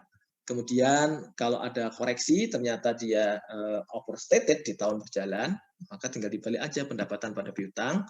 Kalau overstated tagihan tahun lalu, koreksi lain-lain pada piutang. Kemudian bagaimana kalau understated, berarti tinggal nambahin lagi piutang pada pendapatan, piutang pada koreksi lain-lain. Ini kalau tahun berjalan, ini kalau tahun anggaran yang lalu melibatkan koreksi lain-lain atau koreksi ekuitas. Ini masih sederhana, ini masih proses bisnis yang biasa kita jumpai di KL. Belum ada yang unik di sini. Nah, bagaimana kalau ada penyelesaian ya ini? Ketika ada penyelesaian, ada setoran uang ke rekening migas, teman-teman, maka ada dua mekanisme kan tadi ya. Kalau dia direct transfer, maka akan dicatat di akrual dan kas, yaitu didel pada pendapatan atau pada piutang kalau memang sudah mengakui piutang sebelumnya, kemudian didel pada pendapatan LRA di buku besar kas. Ini kalau direct transfer langsung ke rekening kas negara, ya, melalui bank persepsi tentu saja. Tapi bagaimana kalau dia indirect transfer, artinya dia nerimanya adalah ke rekening migas. Kalau di rekening migas, maka jurnalnya itu hanya di sini saja, Mas. Detail pada pendapatan atau pada piutang. Tidak ada jurnal di kasnya, ya, kalau dia penyetoran ke rekening migas. Nah, nanti ketika ada pemindah bukuan, teman-teman semua, ada pemindah bukuan, maka kebalikannya, di akrualnya nggak ada, hanya di kasnya saja, detail pada pendapatan LRA migas. Kalau ada pemindah bukuan. Ya. Nah, ini yang unik dari migas ini, ya. Ada direct transfer, ada indirect transfer. Nah, kemudian gimana Pak kalau ada tagihan-tagihan? Ya, secara umum tagihan-tagihan kontraktual tadi berkaitan dengan penerapan assume and discharge itu kita bagi dua nih, tagihan PBB dan tagihan non PBB. Ya, yang tagihan PBB diberlakukan sebagai pengurang pendapatan akrual ya, baik minyak maupun gas, tergantung untuk SPT-nya SPT apa, SPT PBB atau SPT gas, SPT PBB minyak atau SPT PBB gas, gitu ya. Karena minyak sama gas dipisah sendiri SPT-nya. Ya. Kemudian kalau dia memang sebagai SPT PBB, maka itu akan mengurangi pendapatan minyak dan pendapatan gas. Tapi kalau kewajiban di luar PBB, maka akan diakusi beban dan kewajiban. Kayak ini ya, beban pada utang pihak ketiga migas, beban ya, tergantung bebannya. Ya kan? Fee, pajak air, pajak penerangan jalan, gitu ya. Nah, bagaimana Pak kalau ini PBB ya, ini mengurangi pendapatan, mengkredit utang gitu ya. Kemudian kalau dari tahun lalu enak, kalau dari tahun lalu banyak koreksi lain-lain pada utang pihak ketiga migas. Oh, ini yang unik lagi dari PNBP migas ya, di mana jurnal ini nggak ada nih di tempat lain. Yang kedua ya, yang unik yang kedua. Kemudian ini kalau ada koreksi-koreksi tinggal dibalik saja, gampang. Apakah koreksi tahun lalu atau koreksi tahun yang berjalan. Nah, bagaimana kalau ini pendapatan yang ditangguhkan? Kenapa bisa ada pendapatan yang ditangguhkan? Biasanya pada akhir tahun itu, ketika kita waktu itu di DJI ya sering mengidentifikasi uang yang masuk ke rekening migas. Kita identifikasi ini uang apa nih, uang yang masuk ini? Uang untuk penyelesaian tagihan yang mana? Jika nggak jelas ini untuk penyelesaian tagihan yang mana, dan itu sebenarnya kita sudah yakin itu adalah sebenarnya dari penerimaan, bukan karena salah store ya, maka kita anggap sebagai pendapatan yang ditangguhkan. Nah, ini belum bisa dipindah bukukan ini. Ini kan kalau pendapatan yang ditangguhkan, hakikatnya kan merupakan kewajiban jangka pendek ya, teman-teman ya. Oke, detail pada pendapatan yang ditangguhkan. Pak, nanti kalau sudah ketahuan dapat dokumen sumber dari SKK migas, ternyata itu pendapatannya untuk apa ya? Nanti tinggal dibalik. Oke. Itu untuk apa? Untuk penyelesaian piutangnya ini. Tinggal dibalik nanti pendapatan yang ditangguhkan pada piutang misalkan. Kalau memang sebelumnya sudah diakui piutangnya. Atau kalau belum diakui piutangnya ya udah jadi pendapatan apa? Pendapatan LO misalkan minyak. Nah, seperti itu ya teman-teman. Kalau ada penyelesaian atau ada dokumentasi yang jelas, maka tinggal dibalik. Itu ya teman-teman ya. Oke. Nah, ini kalau tahun berjalan ya. Kalau tahun yang lalu pendapatan yang ditangguhkan, nanti kreditnya koreksi lain-lain kan dari tahun lalu ini. Gitu ya. Terus ada satu lagi nih, kebalikannya lagi, keunikannya lagi. Pak, kita belum identifikasi sebenarnya Pak kemarin, tapi sudah terlanjur ternyata ikut tertransfer ke rekening KUN. Ikut ditransfer, padahal kita belum jelas tuh peruntukannya buat apa. Ya kita anggap sebagai pendapatan diterima di muka di akrual ya. Kalau di kas kan nggak bisa kita atek-atek ya, tetap sebagai pendapatan basis kas ya. Tapi yang di akrual diakui dulu sebagai pendapatan diterima di muka. Nah, manakala ternyata nanti dapat dokumen sumber dari SKK migas, tinggal kita balik nih pendapatan diterima di muka. Pada apa? Apakah itu penyelesaian atau langsung dari pendapatan. Ini keunikan lagi dari penerimaan migas. Nah, kalau ini terjadi salah store. Kenapa bisa salah store? Karena dulu teman-teman, namanya PPh gas dulu tuh masuknya juga rekening migas. Sampai dengan Juli 2015 itu store PPB migas ke rekening migas semua. Jadi teman-teman DJA itu sibuk yang mengidentifikasi apakah ini penerimaan PPH atau penerimaan cikal bakal PNBP. Nah, terus kita laporkan ke DJP. Tiap bulan kita pindah bukukan PPH migasnya. Enak tuh DJP terima laporan jadi gitu aja. Nah, setelah ada KPP migas siap menerima pekerjaan ini, akhirnya kita serahkan ke KPP migas dan store-nya langsung ke kas negara melalui bank persepsi, bank yang falas, bank apa namanya? Bank devisa, ya, bank yang bisa menyimpan atau bertransaksi dengan falas. Tapi kalau ada store, masih ada aja tuh KTGS yang lupa ya nyatanya ke rekening migas ya, kita anggap sebagai utang jangka pendek lainnya. Atau ada salah store karena PPH atas pengalihan participating interest. Ini kisah nyata ya, karena kenapa ada PMK-nya ini, karena memang ini yang sering kita hadapi di lapangan waktu itu. Kalau ada yang salah store, kita akui sebagai utang jangka pendek lainnya. Beda sama yang tadi ya, tadi kan memang uang kita, tapi kita nggak tahu peruntukannya. Kalau ini bukan uang kita, ini karena salah store. Bukan uang kita, dalam artian bukan uang DJA. Ya. Bukan uang DJA sebagai entitas akuntansinya. Ya. Diambil sebagai utang jangka pendek lainnya. Ya, ketika nanti udah clear, ya tinggal dibalik utang jangka pendek lainnya pada apa. Itu ya, teman-teman ya. Pada apa namanya? Pada dikel, seperti apa ya, sudah dikembalikan ke yang bersangkutan. Oke. Nah, ini kalau penyelesaian PBB migasnya di tahun berjalan gimana? Gampang kalau PBB utang pihak ketiga pada dikel, utang pihak ketiga pada dikel. Mudah ini, ya. Ingat ini baik PBB maupun non PBB ini juga hanya di buku besar akrual saja, ya. Tidak ada ajunan di buku besar kas karena nggak pakai DIPA, nggak ada realisasi belanja, ya. Ini keunikan lagi dari PBB migas ya. Di penyelesaiannya hanya di buku besar akrual saja. Ya. Kemudian, nah itu nanti sebelum over under lifting ya, ini over under lifting agak dilibat. Saya tambahkan ke sini dulu.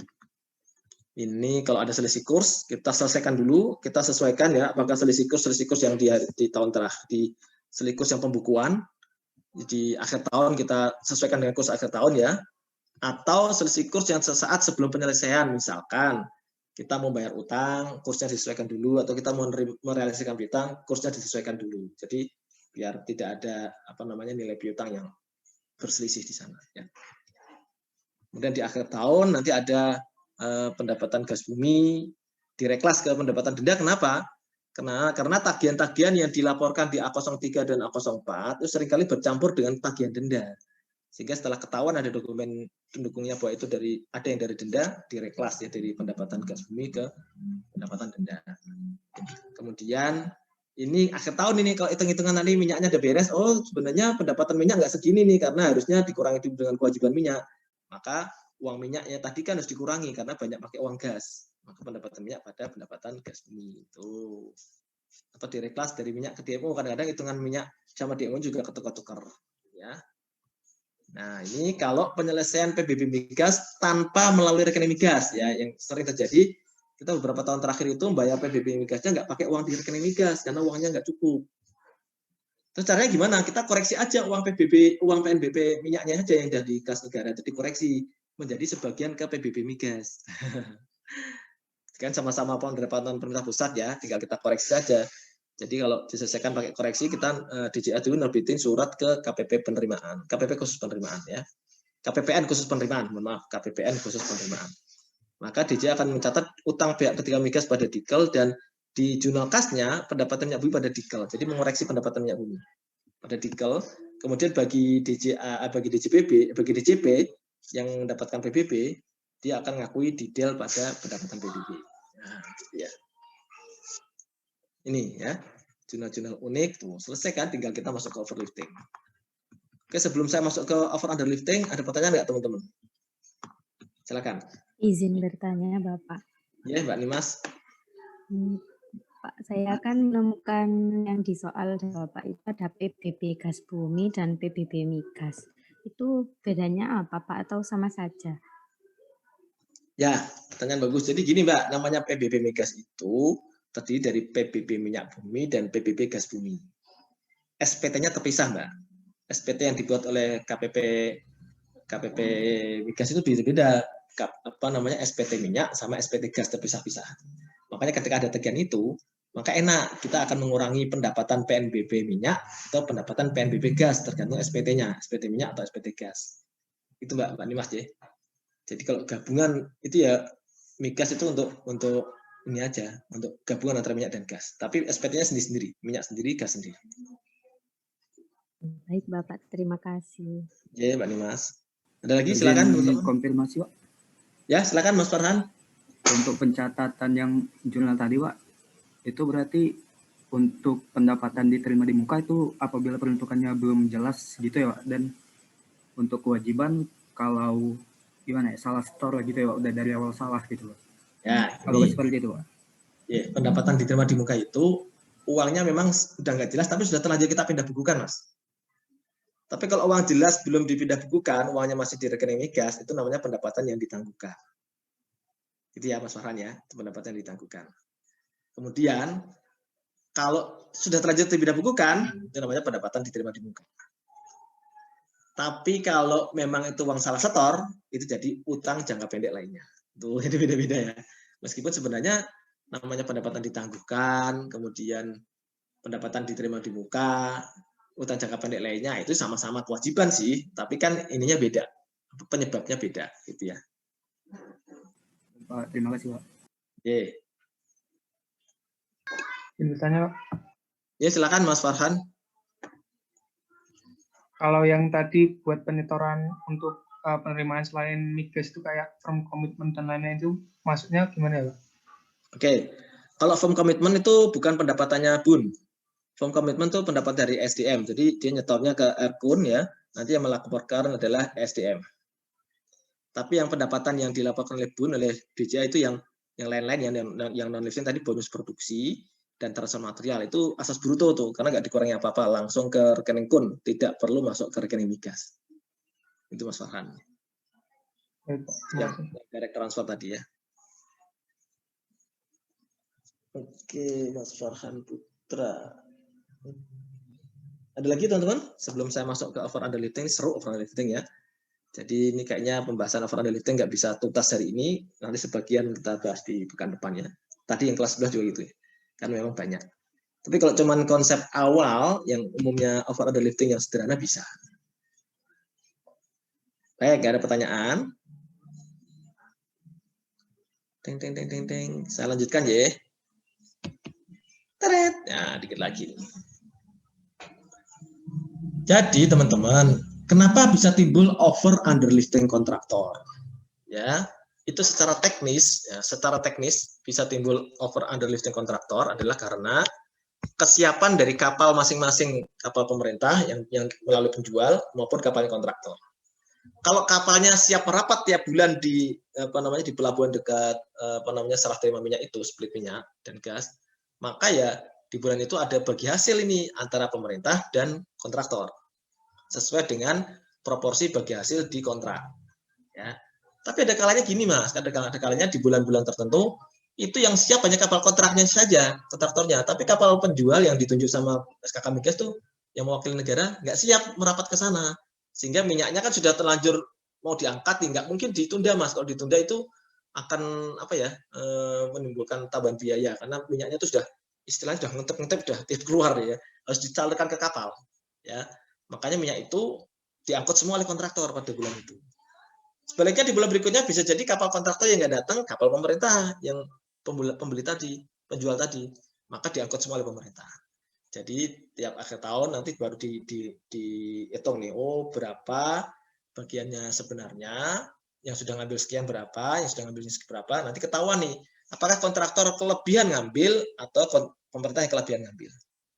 Dalam hal kontraktor itu kelebihan ngambil, kita sebut overlifting, ya, maka dia harus bayar overlifting itu ke rekening migas setelah ditagih sama SKK Migas. Sebaliknya dalam hal mereka underlifting, maka mereka akan menagih ke SKK Migas dan akan dibayar oleh DJA pakai uang di rekening migas. Nah, secara teknis seperti itu memungkinkan over underlifting. Kemudian kalau secara hitung-hitungan juga memungkinkan over underlifting karena ada hitung-hitungan cost recovery. Ya, cost recovery bisa jadi split menurut kita dan split menurut mereka terkait sama lifting yang dibagi hasilkan bisa jadi berbeda. Maka hitungan over underlifting juga berbeda. Itu yang sering terjadi dan sekarang PR itu masih ada terus. Kalau teman-teman baca di LKPP itu ada temuan itu tentang dispute antara SKK Migas dengan KAK3S. Ya, yang suka nakal-nakal itu biasanya perusahaan-perusahaan Amerika ya, ConocoPhillips itu ya, Exxon juga suka nakal dia nggak bayar, Chevron gitu ya, karena memang mungkin ahli-ahli hukumnya mereka pintar-pintar ya, bisa membaca suatu klausul di kontrak yang ini multitafsir, sehingga itu bisa lama gitu ya. Ya. Tapi secara umum over underlifting terjadinya seperti itu ya teman-teman ya. Nah, uniknya adalah kalau over underlifting ini bisa saling ngomong offset antara minyak dan gas. Jadi bisa jadi di sumur migas itu kan bisa jadi dia menghasilkan minyak dan menghasilkan gas. Ketika terjadi over di minyak dan under di gas, bisa saling di offset. Nah, itu enaknya begitu kalau over underlifting ya. Nah, dan ini dicatat per perusahaan, per K3S. Ya, misalkan ini yang paling sederhana, ini tagihan K3 over underlifting paling sederhana. Nah, teman-teman kalau perhatikan kolom ini, kalau kolom minyak, ini adalah nanti kolom yang menunjukkan pendapatan atau beban. Kalau dia positif, berarti dia overlifting, maka ada pendapatan. Ya, kalau dia negatif, maka dia beban. Netonya antara positif dan negatif di minyak dan gas ini menjadi over ketika dia positif dan under ketika dia negatif. Nah, ketika over positif, under negatif ini jadi piutang kalau positif, kalau negatif jadi kewajiban. Ya, gitu ya, teman-teman ya. Nah, makanya kita lihat nih, misalkan K3S1 nih. K3SA. K3SA mengalami minyak di mana? Mengalami over di mana, Mas, Mbak? K3SA over di minyak ya? Iya enggak? Minyak, Pak. Over di minyak 70, tapi dia under di gas 40. Secara total dia over atau under? Over, masih Pak. tetap over. Maka karena dia tetap over, yang netonya ini jadi piutang. Yang netonya jadi piutang. Tuh. Ini kan? Kemudian minyak ini over. Kalau minyak over jadi pendapatan 70. Ding. Gas ini under, maka under jadi beban. Tuh. Jadi gitu ya, rule of thumb-nya ya.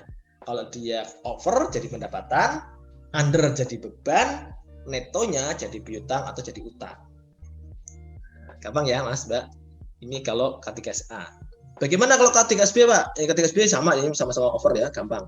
Yang C ini, yang nomor 3 ini. Minyaknya over, gasnya under, dan ternyata secara neto malah under. Yang C ya, yang C ya. Minyaknya over, gasnya under, secara total dia minus, berarti masih under kan. Berarti yang minus under ini jadi kewajiban, tuh, jadi utang kan. Kemudian yang 45 ini jadi pendapatan. Nah, yang 55 kan under jadi beban tuh. Ya, ini tagihan over underlifting yang paling sederhana karena tahun berjalan. Jadi yang dimaksud tahun berjalan begini ya teman-teman. Over underlifting tahun 2020 itu baru ketahuan nanti di bulan-bulan ini kemarin ya, bulan Januari, Februari, Maret, April. Mungkin ketika DJA lagi menyusun laporan keuangan unaudited, itu angka over underliftingnya belum ada semua untuk K3S karena perlu proses audit dari BPKP, perlu pembahasan oleh KSKK dengan K3S gitu kan, perlu disepakati. Nah, ketika itu belum muncul angka sepenuhnya, maka dulu BPK sudah mewajibkan untuk SKK Migas agar membuat estimasi atas perhitungan over underlifting. Nah, maka kalau itu ada estimasi over underlifting atas tagihan tahun 2020, maka itu kita anggap sebagai tagihan tahun berjalan. Ya, jadi jenis seperti ini. Ya.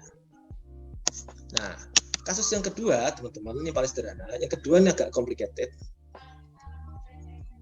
Ini ini agak complicated karena apa? Ini diterima tagihan final. Kalau tadi kan tagihan yang tahun berjalan ya, tagihan final ini bisa jadi muncul setelah tahun bukunya berakhir atau LKPP-nya sudah diaudit, LKBUN sudah diaudit. Jadi kita ngoreksinya akan beda dengan yang tahun berjalan tadi, ya. Nah, ini dulu pernah diestimasikan waktu laporan keuangan tahun sebelumnya itu sudah diestimasikan karena waktu itu belum selesai ya. Diestimasikan misalkan K3S1 nih. Minyaknya over 70, gasnya under 50, secara neto 20 over. Ternyata setelah final, teman-teman, kita perhatikan setelah final, K3S1-nya ini over sih, tapi overnya cuma 60. Gasnya under, tapi gasnya under cuma 30. Sehingga secara neto akan muncul angka over 30. Nah, ini sudah lewat tahun ini karena mungkin ini di LKPP 2020 sudah terbit kemarin. Nah, ini baru ada tagihan finalnya dari SKK Migas. Ini loh over undernya seperti ini finalnya. Maka kan sudah lintas tahun nih. Sudah tutup tahun bukunya. Maka selisih-selisih ini akan masuk ke koreksi lain-lain atau koreksi ekuitas. Nah, kita lihat aja nih perubahannya. K3S1 dari over 20 menjadi over 30. Berarti naik berapa, Mas, Mbak? 10.000, Pak. Naik 10 ya. Maka kenaikan 10 itu adalah kenaikan over, maka piutangnya nambah 10. Nah, di sini piutang nambah 10 toh. Oh. Nah, kreditnya apa? Kreditnya koreksi lain-lain. Tuh mudah nih. Nanti yang jenis ketiga yang agak susah. Itu minggu depan aja saya jelasin. Ini ya, saya ulangi. Ini secara neto mengalami over 20 sebelumnya, tapi tagihan finalnya 30, berarti ada kenaikan overlifting dari 20 ke 30. Maka itu kita akui tambahan piutang di debit ya, kreditnya ada koreksi lain-lain. Oh. Itu ya teman-teman ya. Sebaliknya di K3S2 teman-teman, ini overnya 80 minyak, ternyata di sini overnya cuma 50. Ini undernya 65, ini undernya cuma 40. Secara neto dia over tetap 15, tapi di sini undernya jadi 10, malah kurang kan? Karena overnya berkurang, berarti piutangnya berkurang. Piutangnya di sisi kredit berkurang berapa? Berkurang 5. Koreksi lain-lain pada piutang. Tuh, gampang ya. Koreksi lain pada piutang. Nah, yang agak susah ini Mas, teman-teman ya. Yang mana ya? Ini, yang ke-6, K3S6 ya.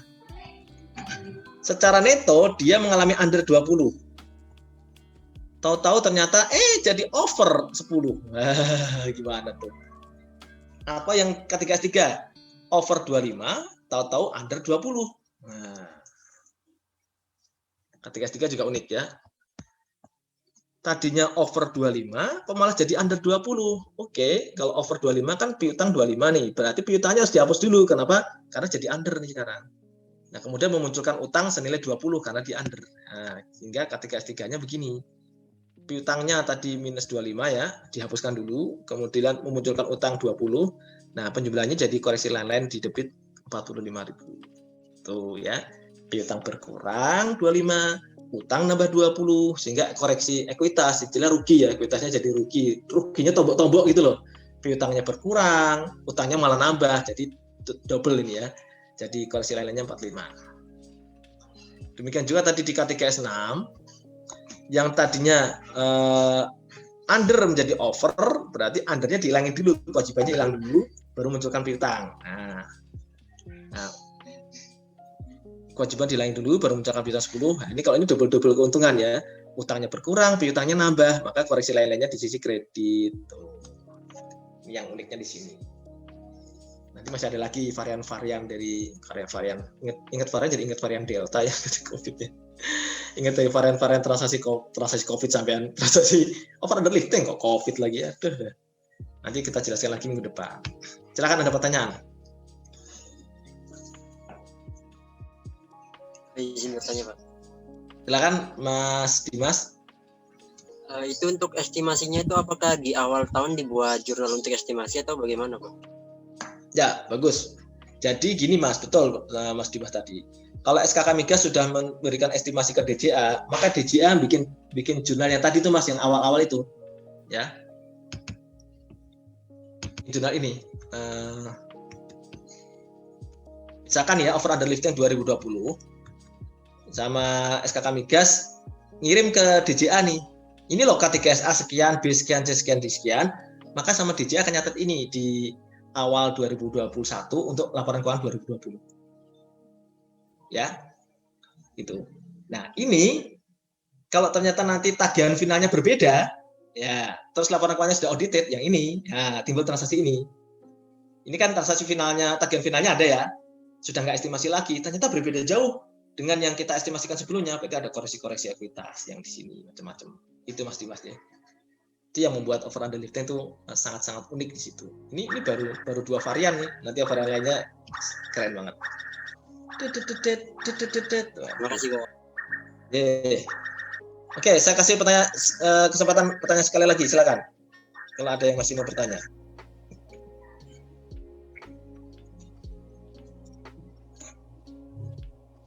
Nggak ada?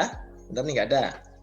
Nanti yang soal latihan di LMS, nanti saya rubah settingan waktunya, bisa dikerjakan 1 minggu ya. Atau mau diselesaikan hari ini?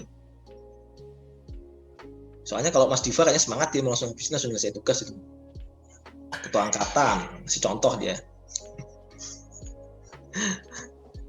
Ya, nanti saya setting supaya Anda kerjakan 1 minggu, tapi yang soal yang pertama kalau nggak salah yang ada hitung-hitungannya ya. Kalau yang jurnal-jurnal 10 itu buat latihan saja, tapi yang nanti dikumpulkan yang ada hitung-hitungannya. Nanti kita bahas minggu depan. Termasuk saya akan menyelesaikan pembahasan yang over under lifting tadi yang masih banyak varian-variannya. Itu baru dua varian tuh over under liftingnya. Oke. Gitu ya teman-teman ya. Barangkali dari yang sit in ada yang mau nanya nggak? Pak saya malu Pak, saya nanya. Kalau malu nanti boleh nanya Japri. Silakan aja ya. Oke teman-teman, demikian ya pembelajaran kita mengenai akuntansi pendapatan hibah dan PNBP Migas. Asik nggak? Udah videonya lengkap nih, baik yang saya sendiri maupun yang dari mahasiswa ada. Udah saya jelasin, nanti rekamannya juga bisa diulang-ulang lagi. Pokok kalau Anda nilainya nggak A banget. Itu kan cuma PNBP Migas doang, Pak. Yang lain gimana? Yang lain kan juga video saya ada banyak. Ya. Jadi itu menjadi sebuah keniscayaan kalau Anda lulus dalam mata kuliah ini. Karena materinya sangat-sangat lengkap. Ya. Oke. Makanya kalau ada yang nilai jelek, saya malah bingung nih. Nah, berarti Anda ini kurang gaul. Karena banyak sudah banyak banget ya. Jadi monggo teman-teman ya, kalau masih ada yang bingung silahkan bertanya di grup, silahkan nggak sama malu-malu ya, tanyanya di grup aja biar sekali jawab ya. Tapi kadang-kadang kalau Japri ya saya lempar ke grup, tapi saya nggak menyebutkan identitas yang nanya siapa ya, biar nggak malu ya. Oke teman-teman, dengan demikian selesai sudah pekan ke-12 ini. Insya Allah kita jumpa lagi pekan depan ya. Pekan depan, dan siap-siap ada kuis barangkali lo ya. Kan tadi malam kan teman-teman udah pada belajar pembiayaan nih. Takutnya ada kuis hari ini ternyata nggak jadi kuis, jadi kecewa gitu ya. Tuh Mbak Novelin kecewa tuh ya. Mas Iwan juga kecewa, nggak jadi kuis, jadi saya udah belajar nih Pak sampai ngantuk-ngantuk nggak jadi kuis. Ya udah ditahan buat tahun depan insya Allah kalau jadi kuis ya. Soalnya udah ada sih. Cuman kalau saya hari ini kan nggak enak ya, hari ini masih banyak yang perlu dibahas. Minggu depan kan tinggal latihan enak asik gitu ya. Oke, cukup ya Mas, Mbak. Jumpa pekan depan.